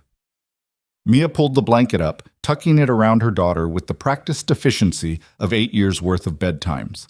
When she turned around, Ethan was standing in the middle of her tiny apartment, looking somehow too large for the space. "Thank you," Mia said quietly, "for today, for all of it. Thank you for coming, for taking a chance on this. I'm still not sure it's a smart chance. Probably not." He moved closer, not quite touching, but close enough that she could smell his cologne, something expensive and subtle. "But maybe smart is overrated," says the man who built a fortune on smart decisions. "Maybe I'm tired of smart." His hand came up, fingers brushing her cheek so gently she almost didn't feel it. "Maybe I want something real instead." Mia's breath caught. They were standing in her shabby apartment with her daughter asleep 10 feet away and his son waiting in the car, and nothing about this made sense. But sense was overrated too, apparently. "I should let you go," she whispered. "James is waiting." "Yeah." But Ethan didn't move. Neither did Mia. They stood there in the small space between the couch and the kitchen, close enough to kiss if either of them was brave enough to close the distance. But neither was. Not yet. This thing between them was too new, too fragile. It needed time to grow roots before it could handle that kind of weight. "Sunday again next week?" Ethan asked. "I work. What about Saturday afternoon?" "I can probably swing that." "Good." His hand dropped from her face, leaving cold air where warmth had been. "I'll text you." "Okay." He moved toward the door, then paused. "Mia?" "Yeah?" "Today was good." "Yeah." It was. After he left, Mia stood in her quiet apartment and tried to process everything that had happened. She'd spent the afternoon in Central Park with a billionaire and his son. Sophie had made a friend. Ethan had held her hand and almost kissed her and promised playdates like they were a normal couple navigating normal problems. Nothing about this was normal. But maybe normal was overrated too. Mia checked on Sophie one more time, then curled up on the couch with the blanket that had holes in it and let herself imagine Saturdays that looked like today. Ice cream and playgrounds and someone who carried her daughter upstairs without being asked. It was dangerous to hope like this. But she did it anyway. The weeks that followed developed a rhythm that felt almost dangerous in its normalcy. Ethan showed up on Saturdays when Mia wasn't working doubles, always with James in tow, always suggesting something simple. The park, the library, a museum with free admission days that Mia pretended she'd known about. He never made a big deal about paying for things, just did it quietly while she pretended not to notice the way he slipped cash for pizza or movie tickets like it was nothing. Sophie and James became inseparable in that intense way kids did when they finally found someone who understood them. They built elaborate dinosaur worlds in the sandbox, argued about whether velociraptors could really open doors, and developed an entire language of inside jokes that made no sense to anyone else. Watching them together made Mia's chest ache with something that felt like hope and terror in equal measure. Because this wasn't just about her anymore. It was about Sophie getting attached to a man who might leave, to a friend who might disappear when reality set in, and Ethan realized this whole experiment was too complicated. By the third week of November, Mia had started letting herself believe this might actually work. That was her first mistake. The second mistake was agreeing to meet Ethan's world head-on. "There's a thing," Ethan said one Saturday afternoon while the kids played at his penthouse, a place Mia had finally agreed to visit after weeks of Sophie begging to see where James lived. The apartment was exactly what she'd expected: massive, sterile, expensive, floor-to-ceiling windows overlooking Central Park, art that probably cost more than her yearly income, furniture that looked uncomfortable but designer. It made her apartment look like a storage closet. "A thing?" Mia repeated, watching Sophie carefully touch a glass sculpture like it might shatter if she breathed wrong. "A charity gala, next Friday. My company sponsors it every year." Ethan handed her a glass of wine that probably cost more than her weekly grocery budget. "I have to go. It's expected." "Okay. I want you to come with me." The wine stopped halfway to her lips. "What?" "Come with me. As my date." He said it casually, like he was suggesting takeout instead of asking her to step into a world she had no business being in. Ethan, I can't. Why not? Because I don't belong at a charity gala. I don't have the right clothes or the right anything. I'll say something wrong or use the wrong fork or… Mia! He set down his own glass, moving closer. I'm not asking you to perform. I'm asking you to be there with me. Those are the same thing in your world. Maybe. But I'm tired of going to these things alone, smiling at people I don't like, pretending to care about conversations that don't matter. His hand found hers. I want you there. Not some polished version of you. Just you. It should have been romantic. It probably was romantic. But all Mia could think about was standing in a room full of people who would take one look at her and know exactly what she was. Poor, uneducated, wrong. I don't have a dress, she said finally. I'll handle that. No. Mia, I said no. I'm not letting you buy me an expensive dress so I can play dress up in your world. Her voice came out sharper than intended. If I'm going to do this, I do it on my own terms. Ethan studied her for a long moment. Okay, what are your terms? I'll find a dress, something I can afford. And if it's not fancy enough for your friends, then they can deal with it. She pulled her hand away. And I'm not going to pretend to be someone I'm not. I work 3 jobs. I live in a 5th floor walk-up in Washington Heights. If people have a problem with that, too bad. They won't. You don't know that. You're right. I don't. He leaned against the kitchen counter. Marble, obviously. But I know you're stronger than whatever bullshit they throw at you, and I'll be right there the whole time. Mia wanted to believe him, wanted to think that being herself would be enough, that love, or whatever this was becoming, could overcome the massive gulf between their worlds. But she'd lived 30 years in reality. Fairy tales were for people who could afford them. Okay, she said finally. I'll go. Yeah? Yeah, but if this goes badly, I'm blaming you. Fair enough. The week leading up to the gala felt like preparing for war. Mia spent every spare moment she had, which wasn't many, hunting for a dress that wouldn't make her look like she was drowning in fabric or trying too hard. She hit every thrift store in her neighborhood, every clearance rack, every consignment shop that might have something remotely appropriate. Nothing fit right. Nothing looked right. Everything was either too cheap looking or too expensive or too something.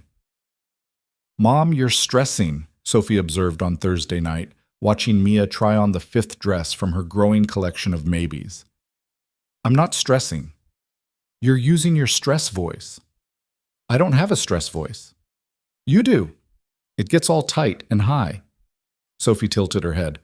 Why don't you just let Mr. Calloway buy you a dress? Because that's not how this works. Why not? How did you explain pride to an 8-year-old? How did you make her understand that accepting help felt too much like admitting defeat, like confirming every assumption people would make about why she was with Ethan in the first place? Because I need to do this myself, Mia said finally, pulling off the dress. Too tight in the shoulders, too loose everywhere else. I need to prove I can fit into his world without him having to buy me a ticket in. That doesn't make sense. It will, when you're older. That's what you always say when something doesn't make sense. Smart kid. Too smart. Friday morning, Mia was running on 3 hours of sleep and pure anxiety. She'd finally found a dress, simple black, slightly too big, but she'd safety pinned it, from a consignment shop that smelled like mothballs. It wasn't perfect, but it was hers. She'd taken the night off from the restaurant, which meant losing money she couldn't afford to lose. Mrs. Martinez had agreed to watch Sophie. Everything was arranged. Mia stood in her tiny bathroom at 4 p.m., trying to do something with her hair that didn't scream, struggling single mother who's in over her head, when her phone buzzed. Ethan, picking you up at 7. You nervous? Mia, terrified. Ethan, good, me too. That helped somehow. Knowing he was nervous too. That this wasn't easy for him either, even if his nerves came from different sources. She finished her hair, down, minimal makeup, the most herself she could manage, and stood back to assess the damage. The woman in the mirror looked tired. The dress fit okay, but not great. Her shoes were from Target, 3 years old, scuffed despite her best efforts to clean them. She didn't look like someone who belonged at a charity gala, but she looked like herself. That would have to be enough. Sophie appeared in the doorway, already in her pajamas even though it was barely 5:30. "You look pretty." "You're biased." "I'm honest." Sophie moved closer, studying her mother with serious eyes. "Are you scared?" "A little." "Of what?" "Of everything. Of being judged, of embarrassing Ethan, of proving every assumption right, that she didn't belong, couldn't fit, wasn't good enough. Just first-time nerves," Mia said instead. "Like when you went to your first day of school." "But you'll be with Mr. Calloway. He won't let anything bad happen." The faith in Sophie's voice was devastating. She believed in this, believed in Ethan, believed her mother could walk into a room full of rich people and come out unscathed. Mia wished she had that kind of faith. At 7 p.m. exactly, the knock came. Mrs. Martinez was already settled on the couch with Sophie, armed with popcorn and a Disney movie. Sophie gave her mother a huge hug, whispering, "Good luck," like she was going into battle. Maybe she was. Mia opened the door and found Ethan in a tuxedo. He looked unfairly good. The kind of good that belonged in magazines and movies, not in a fifth-floor walk-up with peeling paint and sketchy lighting. His hair was styled, his jaw clean-shaven, everything about him screaming money and class, and a world Mia had no business entering. "Hi," he said, and his eyes did that thing where they went soft at the edges. "You look beautiful." "I look nervous."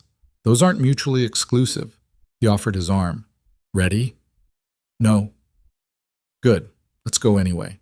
The car ride to the hotel, because of course it was at a hotel, not just any venue, took 25 minutes. Ethan spent most of it on his phone, firing off emails and responses to things Mia couldn't begin to understand. She watched the city pass by her window and tried not to throw up from nerves. "Stop thinking so loud," Ethan said without looking up from his phone. "I'm not thinking loud."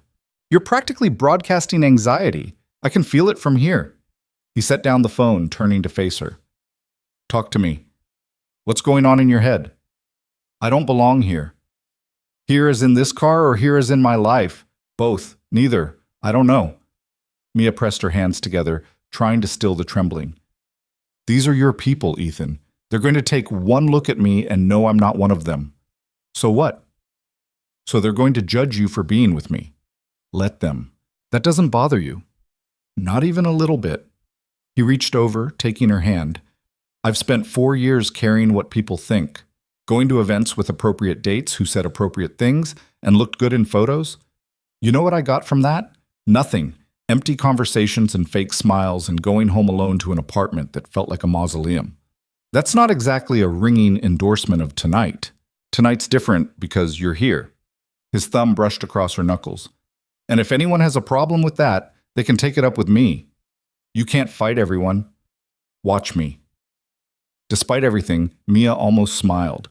There was something oddly comforting about his stubbornness, his refusal to let her spiral into worst-case scenarios, even though her worst-case scenarios were probably accurate. The hotel was exactly what she'd expected. Massive, glittering, the kind of place where the doormen wore nicer suits than most people owned. Ethan handed his keys to a valet, came around to her side, and offered his hand. "Last chance to run," he said. "Don't tempt me." "I mean it. If this is too much, we leave. Right now. No judgment." Mia looked at him. Really looked. Saw past the tuxedo and the easy confidence to the man underneath, who was just as scared of losing this thing between them as she was. "I'm not running," she said, "but I reserve the right to say I told you so when this goes badly." "Deal." They walked into the hotel together, and Mia's first thought was that she'd wildly underestimated how outclassed she was going to be. The ballroom was ridiculous. Crystal chandeliers, gold accents, tables draped in linens that probably cost more than her monthly rent. People dressed in clothes that screamed designer, custom, expensive. Women in jewels that caught the light. Men in tuxedos that actually fit instead of looking rented. This was a different universe. "Ethan!" A woman materialized from the crowd, blonde, mid-40s, wearing a dress that probably cost 5 figures. "I was beginning to think you weren't coming." "Victoria, good to see you." Ethan's voice was polite but distant. "This is Mia Harper. Mia, Victoria runs the foundation that's hosting tonight." Victoria's eyes swept over Mia in a way that took approximately 3 seconds to catalog everything. The off-the-rack dress, the Target shoes, the complete lack of jewelry because Mia didn't own any. "How lovely," Victoria said, her smile not quite reaching her eyes. "And how did you two meet?" "Through our kids," Mia said before Ethan could answer. "They're friends." "Oh, you have children." Victoria's tone suggested this was somehow scandalous. "How nice. And what do you do, Mia?" Here it was, the question that would define the entire evening. Mia could lie, could make up something that sounded better than the truth, could say she was between jobs or consulting or any of a dozen euphemisms that wealthy people use to avoid saying they didn't work. But she'd promised herself she wouldn't pretend. "I work in hospitality," Mia said. "A few different positions." "How industrious." Victoria's attention had already moved past her, scanning the room for more important people. "Well, enjoy the evening. The silent auction is quite good this year." She disappeared into the crowd before Mia could respond. "That went well," Mia muttered. "That was Victoria being Victoria. Don't take it personally." "How else should I take it?" As a reminder that some people aren't worth your energy, Ethan's hand found the small of her back, steady and grounding. "Come on, let me introduce you to people who are actually worth knowing." The next hour was a blur of names and faces Mia would never remember. Ethan's business partners, their wives and husbands, other CEOs and investors, and people whose wealth was so old they didn't even discuss it. Some were kind, genuinely interested in who she was and how she'd met Ethan. Others were polite in a way that felt like judgment wrapped in good manners. And through it all, Mia felt like an imposter. She didn't know what to say when people discussed vacation homes and market trends. Didn't have opinions on which private school was best or whether the Hamptons were getting too crowded. She smiled and nodded and tried not to count the ways she didn't fit. "You're doing great," Ethan whispered during a lull. "I'm dying inside." "You're doing great at dying inside then. Very dignified." This was a terrible idea. Probably. They found their assigned table, front and center, because of course, with 6 other couples Mia had never met. Introductions were made. Small talk commenced. Someone asked what Mia did for a living, and she gave the same hospitality answer, watched them lose interest, and felt herself shrinking into the chair. Dinner was served. Some kind of fish that was probably flown in from somewhere exotic. Vegetables arranged like art. Portions that wouldn't fill a child. Mia ate carefully, hyper-aware of which fork to use, how to hold her wine glass, all the small etiquette things she'd never needed to learn because they didn't matter in her world. "So Mia," the woman to her left said, Jennifer, wife of someone important whose name Mia had already forgotten. "How long have you and Ethan been seeing each other?" "A few months." "And you met through your children?" "Yes. Our kids are friends." "That's sweet." Jennifer's smile was sharp at the edges. "It must be quite different from your usual routine. All this." She gestured at the ballroom. There it was, the subtle dig wrapped in polite interest. "It's definitely new territory," Mia agreed, keeping her voice neutral. "Well, you'll get used to it. These events are practically mandatory in this circle. The opera season is starting soon, and then there's the Winter Gala series. Ethan usually attends everything." Jennifer leaned closer, conspiratorial. "Between you and me, the trick is finding a good cause you actually care about. Makes the networking more bearable." Mia nodded, feeling the weight of all the unsaid words. "You'll get used to it. These events are mandatory." The clear implication that she'd be expected to fit into this world, to become someone who attended opera seasons and winter galas like they were normal instead of absurd. "Excuse me," Mia said, standing abruptly. "I need to find the restroom." She didn't wait for Ethan's response, just walked away from the table with as much dignity as she could manage. The bathroom was blessedly empty, all marble and gold fixtures and the kind of luxury that came from spending obscene amounts of money on places where people peed. Mia gripped the edge of the sink and tried to breathe. This was a mistake. Coming here, thinking she could fit, imagining that love, or whatever this was, could bridge the gap between their worlds. Jennifer was right. This was Ethan's circle, his mandatory events, his life. And Mia didn't belong in any of it. The door opened and a woman walked in, older, maybe 60, wearing an emerald dress and actual diamonds. "You look like you're about to bolt," the woman observed. "That obvious? I've been coming to these things for 30 years. I can spot the runners." She moved to the mirror, checking her lipstick with the kind of casual ease that came from being comfortable anywhere. First one? Is it that obvious? Little bit. The woman smiled, and it was genuinely warm. I'm Margaret Chen. My husband runs an investment firm that occasionally doesn't compete with Ethan's. Mia Harper. I know. You're the woman everyone's been whispering about. Mia's stomach dropped. What are they saying? The usual garbage, that you're with him for his money, that you don't fit, that it won't last. Margaret turned from the mirror to face her directly. They said the same thing about me 40 years ago. I was a secretary. My husband was old money, Ivy League, connected. When he brought me to one of these things, they treated me like I'd wandered in from the street. What did you do? Married him anyway, had 3 kids, built a life that didn't require their approval. Margaret's smile turned knowing. Here's what I learned. These people will always find something to judge. If it's not your background, it's your clothes. If it's not your clothes, it's your opinions. You can't win by trying to fit. You win by deciding their opinions don't matter. Easier said than done. Everything worth doing is. Margaret moved toward the door, then paused. For what it's worth, I've known Ethan since he was in college. He's a good man who's been very lonely for a very long time. The fact that he brought you here, introduced you to the circus, means something. Don't let these vultures convince you otherwise. Then she was gone, leaving Mia alone with her reflection and a pep talk from a stranger that somehow helped more than it should have. Mia took a breath, fixed her lipstick, and headed back to the table. Ethan looked up when she approached, concern clear on his face. You okay? I'm fine. You're lying. Probably. He stood, taking her hand. Want to get out of here? We can't just leave. You said these things are mandatory. I lied. Come on.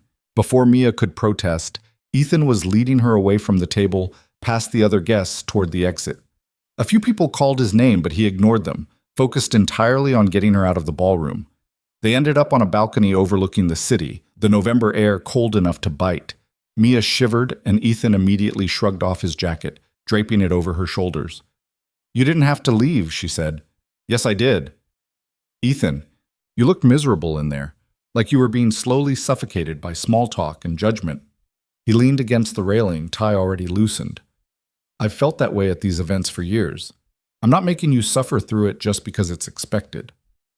Your business associates are going to talk. Let them. Jennifer said these events are mandatory, that I'd need to get used to them. Jennifer can mind her own business. Can she, though? Because this is your world. These people, these expectations, this life. Mia pulled his jacket tighter around her shoulders. I don't fit into any of it. Good. I don't want you to fit. I want you to be exactly who you are. A broke single mother who works 3 jobs and doesn't know which fork to use? A strong, stubborn, beautiful woman who took a chance on a lonely billionaire who didn't deserve it. Ethan moved closer, his hands finding her waist. I don't care about the forks, Mia. I don't care about impressing people in there. I care about you. You say that now, but eventually you're going to resent me for not fitting, for being the reason people whisper, for dragging down your perfect image. I don't have a perfect image. I have an empty penthouse and a son who barely talks to anyone, and 4 years of going through motions because I forgot what actually living felt like. His voice dropped lower. And then you showed up, or rather your daughter showed up and dragged me into your life. And suddenly I remembered what it felt like to want something that wasn't a business deal or a quarterly report. Ethan, I love you. The words hit like a physical force, stealing the air from Mia's lungs. She stared at him, trying to process what he'd just said.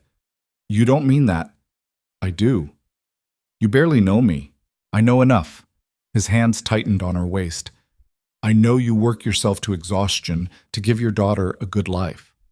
I know you're too proud to accept help even when you desperately need it. I know you make safety pin dresses work because you'd rather suffer than let me buy you something. I know you're terrified right now, but you came anyway because you're brave enough to try. That's not love. That's you seeing someone broken and wanting to fix them. You're not broken, and I don't want to fix you. Ethan's forehead pressed against hers, his breath warm against her cold skin. I want to be with you, build something with you, Figure out how to merge our completely different worlds into something that works for both of us. Mia's eyes burned with tears she refused to let fall. What if it doesn't work? Then we tried, but I think it will. How can you be so sure? Because I haven't felt this alive in 4 years. Because James talks about Sophie like she hung the moon. Because being with you feels like coming home after being lost for a really long time. He pulled back enough to meet her eyes. I love you, Mia Harper, and I know it's too soon and too complicated and probably too many other things. But it's true. The city spread out below them, millions of lights representing millions of lives being lived in the spaces between poverty and wealth. Somewhere down there was her apartment, her neighborhood, her world. And somewhere in the building behind them was his world, the galas and expectations and people who would never accept her. But here, on this balcony, they'd created something in between. I love you too, Mia whispered, and saying it felt like jumping off a cliff, terrifying and exhilarating and possibly the stupidest thing she'd ever done. I don't know how this works. I don't know how to be in your world. But I love you. Ethan kissed her then, and it was nothing like Mia had imagined, not soft or gentle or movie perfect. It was desperate and real and tasted like wine and fear and hope all mixed together. His hands were in her hair, and hers were gripping his shirt, and for just a moment nothing else mattered. Not the people inside judging them, not the impossible gap between their lives, not the 100 ways this could fall apart. Just this. Just them. When they finally broke apart, both breathing hard, Ethan was smiling in a way that made him look younger, less burdened. So what now? Mia asked. Now we figure it out. Together. He brushed a strand of hair from her face. No more galas unless you want to go. No more pretending to be someone you're not. Just us, trying to make this work. Your friends are going to hate me. They're not my friends, and I don't care. Your business associates will deal with it or find someone else to invest with. He kissed her forehead. I'm done living my life according to other people's expectations. I spent 4 years doing that, and all it got me was lonely. Mia wanted to argue, to point out all the logical reasons this was still a terrible idea. But looking at him, at this man who'd left his mandatory event to stand on a freezing balcony with her, she couldn't find the words. Maybe love was supposed to be illogical. Maybe the best things came from taking stupid risks. Maybe two broken people could actually build something whole. Maybe. Take me home, she said. Your home or mine? Mine. Sophie's probably still awake and I want to kiss her goodnight. Okay? Ethan took her hand, lacing their fingers together. But tomorrow, let's do something. All 4 of us. Something that doesn't involve tuxedos or judgment or pretending to be anyone other than who we are. Like what? I don't know. Pizza? A movie? Whatever normal families do. Normal families. The phrase hung in the cold air, full of possibility and promise. We're not a normal family, Mia pointed out. No, but maybe we could be our own version of one. And standing there on that balcony wearing his jacket and her safety pin dress, Mia let herself believe it was possible. The months between November and the following spring didn't magically fix everything. Real life didn't work that way. But they changed things in small, significant ways that added up to something neither Mia nor Ethan had expected. The morning after the gala, Ethan showed up at her apartment with coffee and bagels and a proposal that had nothing to do with marriage. I want to hire you, he said, sitting at her card table like it was the most natural thing in the world. Mia looked up from helping Sophie with homework. Excuse me? Not for me personally, for a program I'm starting. He pulled out his phone, showing her something that looked like a business plan. I've been thinking about what you said, about working 3 jobs and still barely surviving, about how the system is broken, so I'm fixing it. You can't just fix poverty, Ethan. Not all of it, but I can help. He scrolled through the document. I'm creating a foundation that helps single parents get education and job training, GED programs, vocational certificates, childcare support while they're in class, real pathways out instead of just survival. Mia stared at him. That's a massive undertaking. I know. Which is why I need someone who actually understands the problem to help run it. He looked at her directly. You. I want you to help design the programs, talk to potential participants, Make sure we're actually solving problems instead of just throwing money at them. I'm not qualified for that. You're the most qualified person I know. You've lived it. You know what actually helps and what's just performative nonsense. He set down the phone. And before you argue, yes, it pays. A real salary. Enough that you can quit at least 2 of your current jobs. Sophie looked up from her math worksheet. Does that mean Mom wouldn't have to work at night anymore? That's the idea, Ethan said. Mia felt her throat tighten. The offer was tempting, terrifyingly so. Real work that mattered, doing something she actually cared about, enough money to breathe for the first time in 8 years. But people will say I'm only getting the job because I'm with you, she said quietly. Probably. They'll say it's charity, that you're just taking care of your girlfriend. Let them. Ethan leaned forward. I'm not offering this because we're together. I'm offering it because you're good at understanding people, at seeing what they need, at knowing the difference between help and condescension. That's not something I can teach someone who learned poverty from a textbook. I don't have a degree. I don't have experience running programs. You have something better. You have perspective. He reached across the table, his hand covering hers. And if you want to get your GED first, go back to school. Do whatever makes you feel qualified. We can make that happen too. But don't say no because you're worried about what people will think. Sophie abandoned her homework entirely. Mom, you should do it. You're always saying you wish you could help other people like us. Out of the mouths of 8-year-olds. Mia looked at her daughter, then at Ethan, then at the tiny apartment that had been her entire world for so long. She thought about the cleaning shifts that started at 5 a.m., the restaurant customers who didn't tip, the constant calculation of which bills could wait another week. She thought about having a choice for the first time in her adult life. Okay, she said, but I'm getting my GED first. And I want everything in writing, job description, salary, expectations. This needs to be professional. Deal. And if we break up, we won't. But if we do, the job doesn't disappear. I keep it based on my own merit. Agreed. Ethan smiled. Anything else? Yeah, Sophie gets childcare through the program too. If I'm helping design it, I want to make sure it actually works. Done. It shouldn't have been that simple. Real life was supposed to be harder, more complicated, but sometimes, rarely but sometimes, things actually worked out. Starting the GED program was humbling in ways Mia hadn't anticipated. She dropped out of high school 12 years ago, and sitting in a classroom full of other adults trying to catch up made her feel both hopeful and heartbroken. Everyone there had a story. The single dad working nights, the woman who'd fled an abusive marriage, the kid who'd aged out of foster care without graduating. They were all survivors, all trying. Mia studied during Sophie's school hours, worked with Ethan's foundation team in the afternoons, and slowly, painfully slowly, started believing she might actually be capable of more than just surviving. Ethan was there for all of it, but not in the way she'd feared. He didn't hover or micromanage or try to fix things she needed to fix herself. He just showed up. At her GED study sessions when she was ready to quit, at foundation meetings where she was learning to speak up, at the tiny apartment that he never once suggested she should leave. You could move in with me, he said one evening in February, watching her struggle with algebra at the card table. More space, better school district for Sophie, closer to the foundation office. No. Why not? Because I'm not ready. Mia set down her pencil. Because moving into your penthouse feels like admitting I can't make it on my own. Because Sophie needs stability, and I need to prove to myself that I'm with you because I want to be, not because I need to be.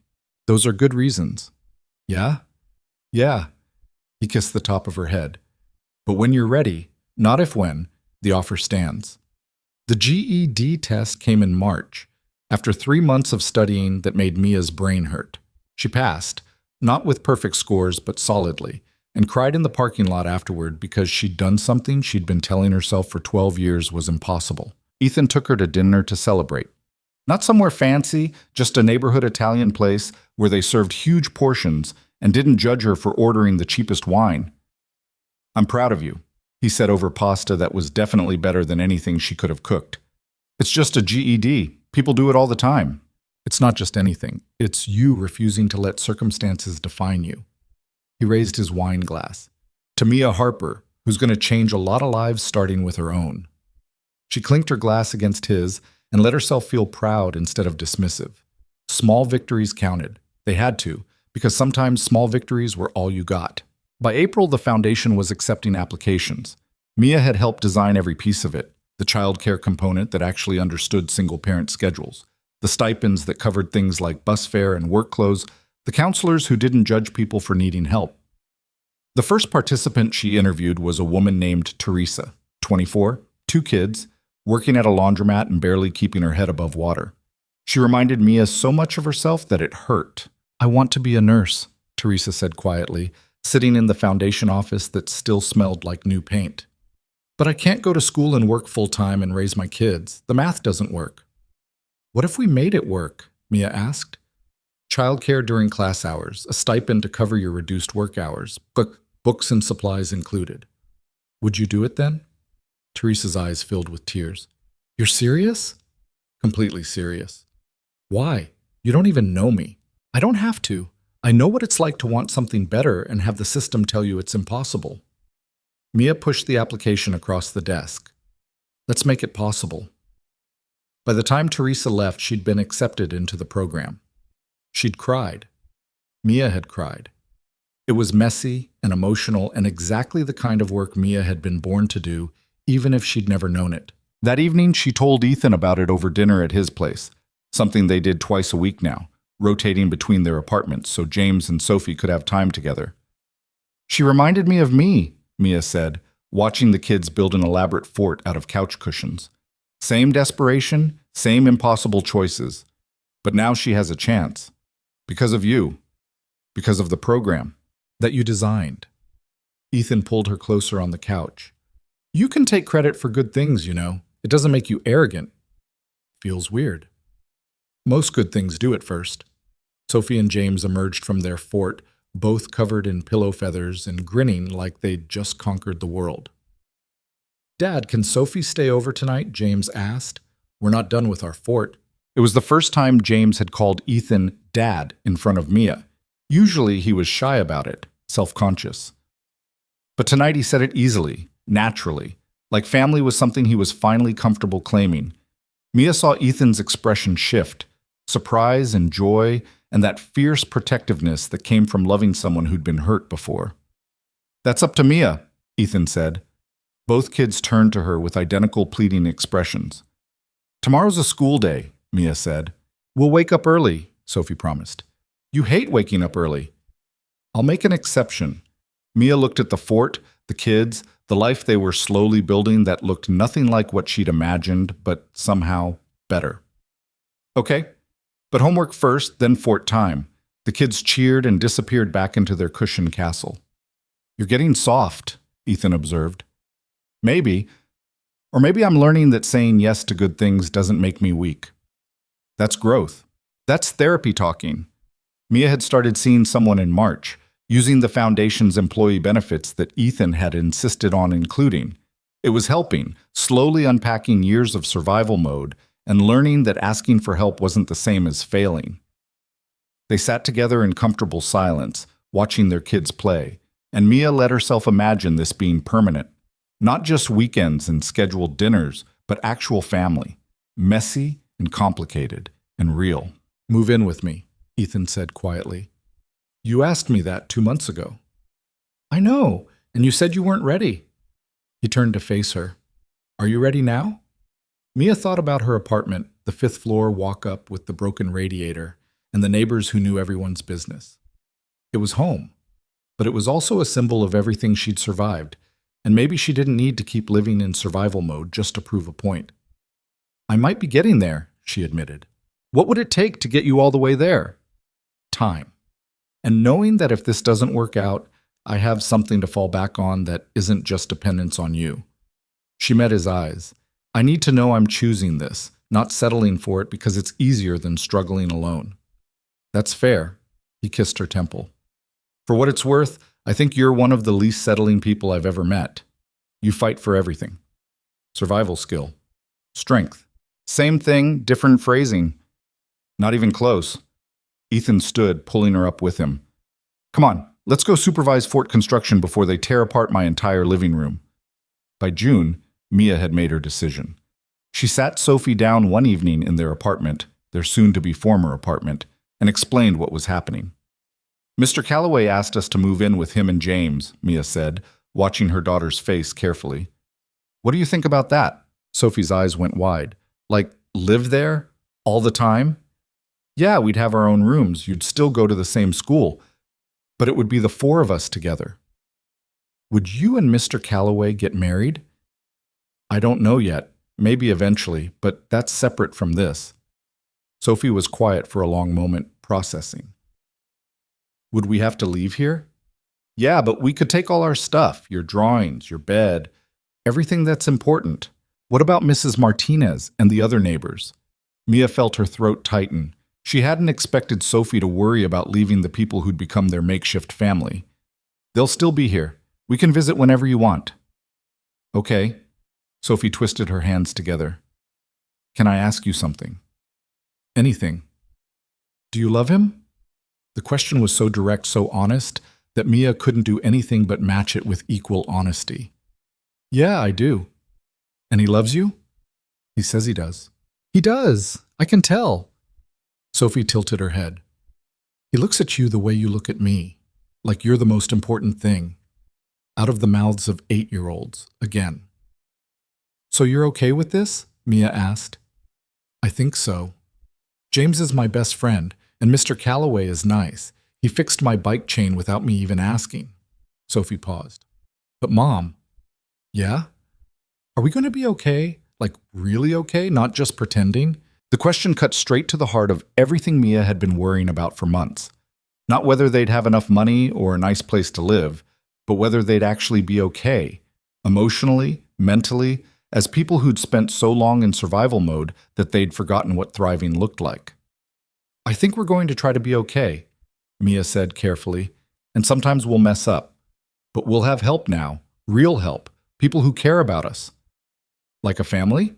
Yeah, like a family.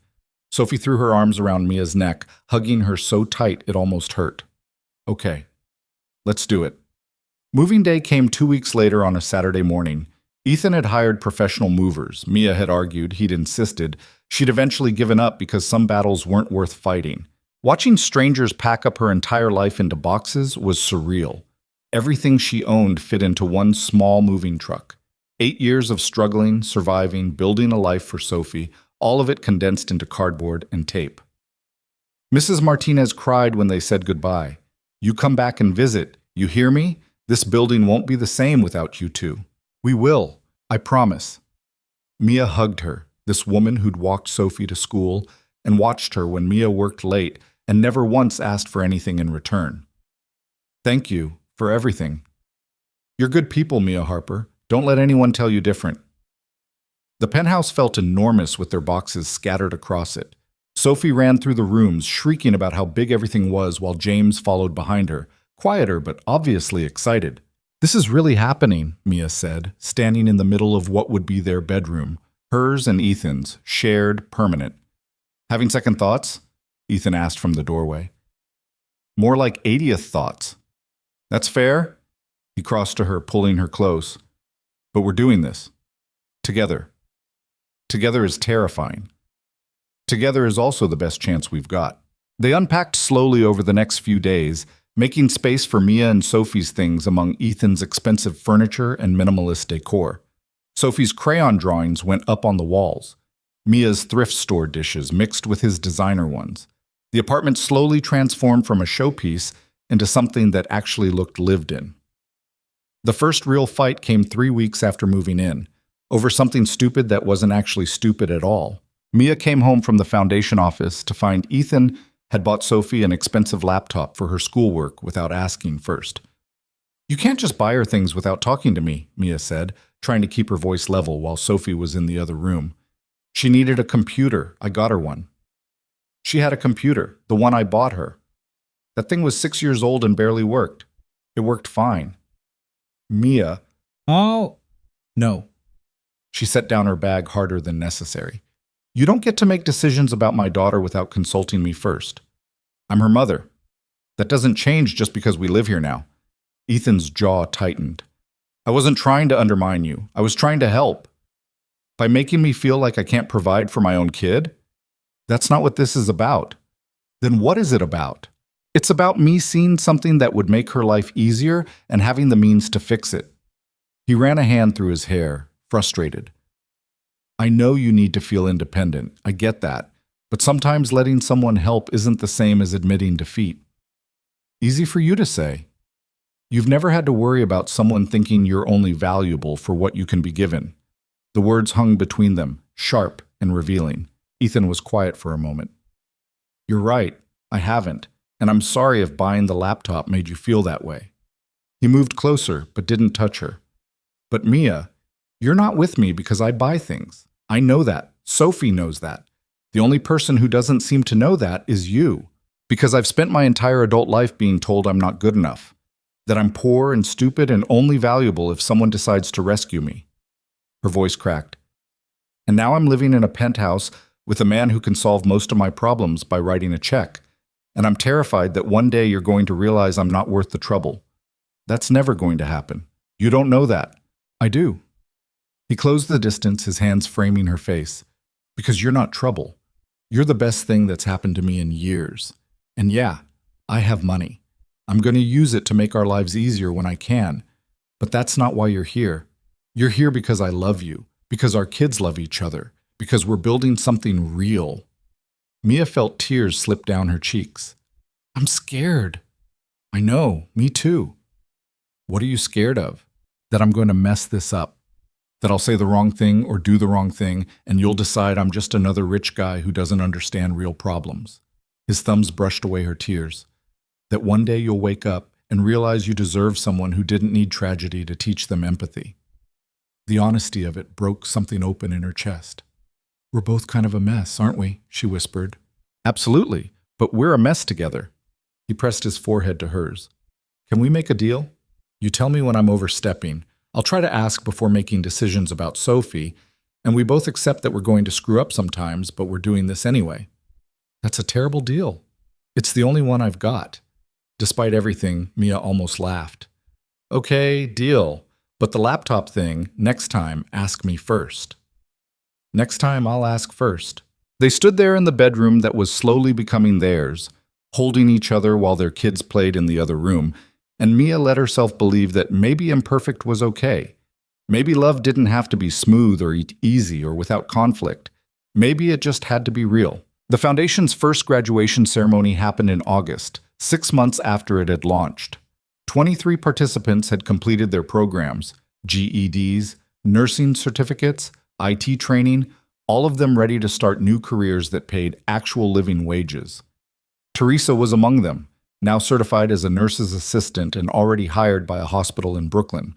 I wouldn't be here without you, she told Mia after the ceremony, both of them crying in that good way that came from witnessing transformation. You did the work. You made it possible. Teresa hugged her tight. You gave me a chance when everyone else just saw another broke single mom. You're changing lives. After everyone had left and the venue was being cleaned up, Mia stood in the empty space and let herself feel the weight of what they'd built. 23 people who now had real options. 23 families with better futures. It wasn't solving poverty, but it was something. You did good, Ethan said, appearing beside her. We did good. You funded it. You made it real. He pulled her close, and they stood there in the empty hall that had been full of hope just an hour ago. I'm proud of you. For what? For taking a chance. For believing you could do this even when you were terrified. For proving that second chances are worth giving. He kissed the top of her head. For being exactly who you are.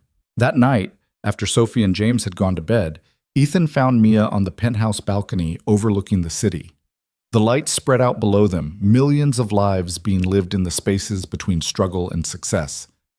I want to show you something, he said, pulling a small box from his pocket. Mia's heart did a complicated flip. Ethan, it's not what you think, or maybe it is. I don't know. He opened the box to reveal a ring, simple, elegant, nothing ostentatious. I bought this 3 months ago, kept waiting for the perfect moment to ask you, but I realized there's no perfect moment. There's just us, figuring this out as we go. Ethan, let me finish. He took her hand. You're stubborn and proud, and sometimes you fight me on things just because you need to prove you can. You work too hard and worry too much and carry weights that aren't yours to carry, and I love all of it. I love watching you become the person you've always been capable of being. I love the way you parent Sophie. I love the way you've made space for James in your life without trying to replace his mother. You're making this really hard to say no to. Good. Because I'm not asking yet. He smiled. I'm telling you that I want to marry you. Someday. When you're ready. Not because it makes financial sense or looks good or solves problems, just because I want to spend my life with you. Mia looked at the ring, then at him, then at the city below. What if I'm never ready? Then we keep doing what we're doing, living together, raising our kids, building this weird blended family that doesn't fit anyone's definition of normal. He closed the box. The ring isn't a deadline. It's a promise that whenever you're ready, if you're ever ready, I'm here. That's not how proposals work.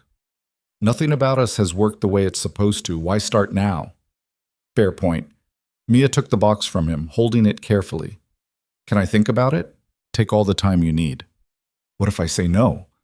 Then I'll be disappointed, but I'll deal with it. He pulled her closer. You being here is enough. Everything else is just details. 3 months later, on a Sunday morning that felt like any other Sunday, Mia woke up to find Sophie and James making pancakes in the kitchen. Badly, flour everywhere, but with so much enthusiasm that it was hard to care about the mess. Ethan was attempting to supervise while also preventing a fire. Mom, Sophie called when she saw Mia. We're making breakfast. I can see that. Should I be worried? Definitely, Ethan said, rescuing a smoking pan. But they're having fun. Mia poured herself coffee and watched her daughter and her daughter's soon-to-be stepbrother argue about chocolate chips versus blueberries. Watched Ethan mediate with the patience of someone who'd learned that letting kids make messes was part of letting them grow. Watched the morning light come through the windows of an apartment that had finally started feeling like home. Ethan, she said quietly. Yeah? Ask me. He turned from the stove, understanding immediately. Right now? Right now. He didn't hesitate. Didn't go for the ring or get on one knee or make it into some grand production. He just crossed to her, took her hands, and asked the question that somehow felt both inevitable and terrifying. Mia Harper, will you marry me? She looked at him, really looked. Past the money and the penthouse and the life he could provide. Saw the man who'd driven her daughter home when he could have just called the police. Who'd cooked soup in her terrible kitchen, who'd sat through her GED study sessions and celebrated her victories and held her through her fears. Saw someone who'd been as broken as she was and was trying to build something whole anyway. Yeah, she said, I will. The kids cheered. Ethan kissed her. The pancakes burned. It was imperfect and messy and exactly right. 6 months later, they got married in a small ceremony in Central Park, the same park where they'd had their first real date, where Sophie and James had become friends, where two broken people had started believing in second chances. Mia wore a dress she'd picked out herself. Nothing designer, nothing expensive, just something that felt like her. Sophie was her maid of honor, wearing a purple dress she'd chosen because it was her favorite color. James was Ethan's best man, actually speaking his part without freezing up. Mrs. Martinez came from Washington Heights. Teresa came with her kids. The foundation staff came.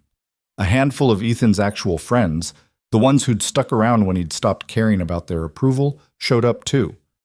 It wasn't fancy. It wasn't what anyone would have expected for a billionaire's wedding. But it was real. When Ethan said his vows, he promised to listen when she told him he was overstepping, to ask before making decisions, to love her in her stubbornness and her pride and her insistence on doing things the hard way. When Mia said hers, she promised to let him help sometimes, to trust that being loved wasn't the same as being rescued, to build a life together that honored both their pasts without being defined by them. They kissed while their kids cheered and their friends cried and the city moved on around them, indifferent and beautiful. Afterward, at the small reception at a restaurant in Sophie's old neighborhood, because Mia had insisted on going back to where they'd started, she found herself standing with Ethan watching their kids dance to music too loud for the space. We did it, Ethan said. Did what? Built something real out of all our broken pieces. Mia leaned into him, feeling the solid warmth of his presence. It's still going to be hard sometimes. We're still going to fight. I'm still going to be too proud, and you're still going to try to fix things with money. I know. But we're going to try anyway. Yeah, we are. She thought about this girl she'd been at 22, pregnant, alone, terrified. Thought about all the years of barely surviving, of working herself to exhaustion, of believing she didn't deserve better. Thought about a 7-year-old taking a bus alone because she couldn't stand to see her mother hurt. Thought about second chances and the strange ways life worked out when you were brave enough to take them. "Thank you," she said quietly. "For what?" "For seeing me. Not the poverty or the struggle or the disaster, just me." Ethan kissed her temple. "Thank you for letting me." They stood there watching their children dance, surrounded by people who'd become family in all the ways that mattered, and Mia let herself believe what she'd been too scared to believe for most of her life. That she was enough. That being loved didn't make her weak. That asking for help wasn't the same as giving up. That two people from completely different worlds could build something beautiful in the middle of all their damage. That happy endings weren't just for other people. Sophie caught her eye from across the room and grinned, still holding James's hand while they spun in terrible circles to music neither of them could dance to properly. Mia grinned back. Maybe this wasn't a fairy tale. Maybe it was better, messier, harder, more real. A story about people who'd been broken learning to be whole. About a little girl brave enough to take a bus alone and change 3 lives in the process. About choosing to try even when failure seemed inevitable. About love that didn't fix everything, but made everything worth fixing. And standing there in a restaurant in Washington Heights, wearing a dress she'd bought herself, married to a man who'd learned to love her stubborn pride instead of trying to change it, surrounded by the family they'd built from scraps and hope and sheer determination, Mia finally believed her own story had a happy ending. Not perfect, not easy, but real. And real was better than perfect any day.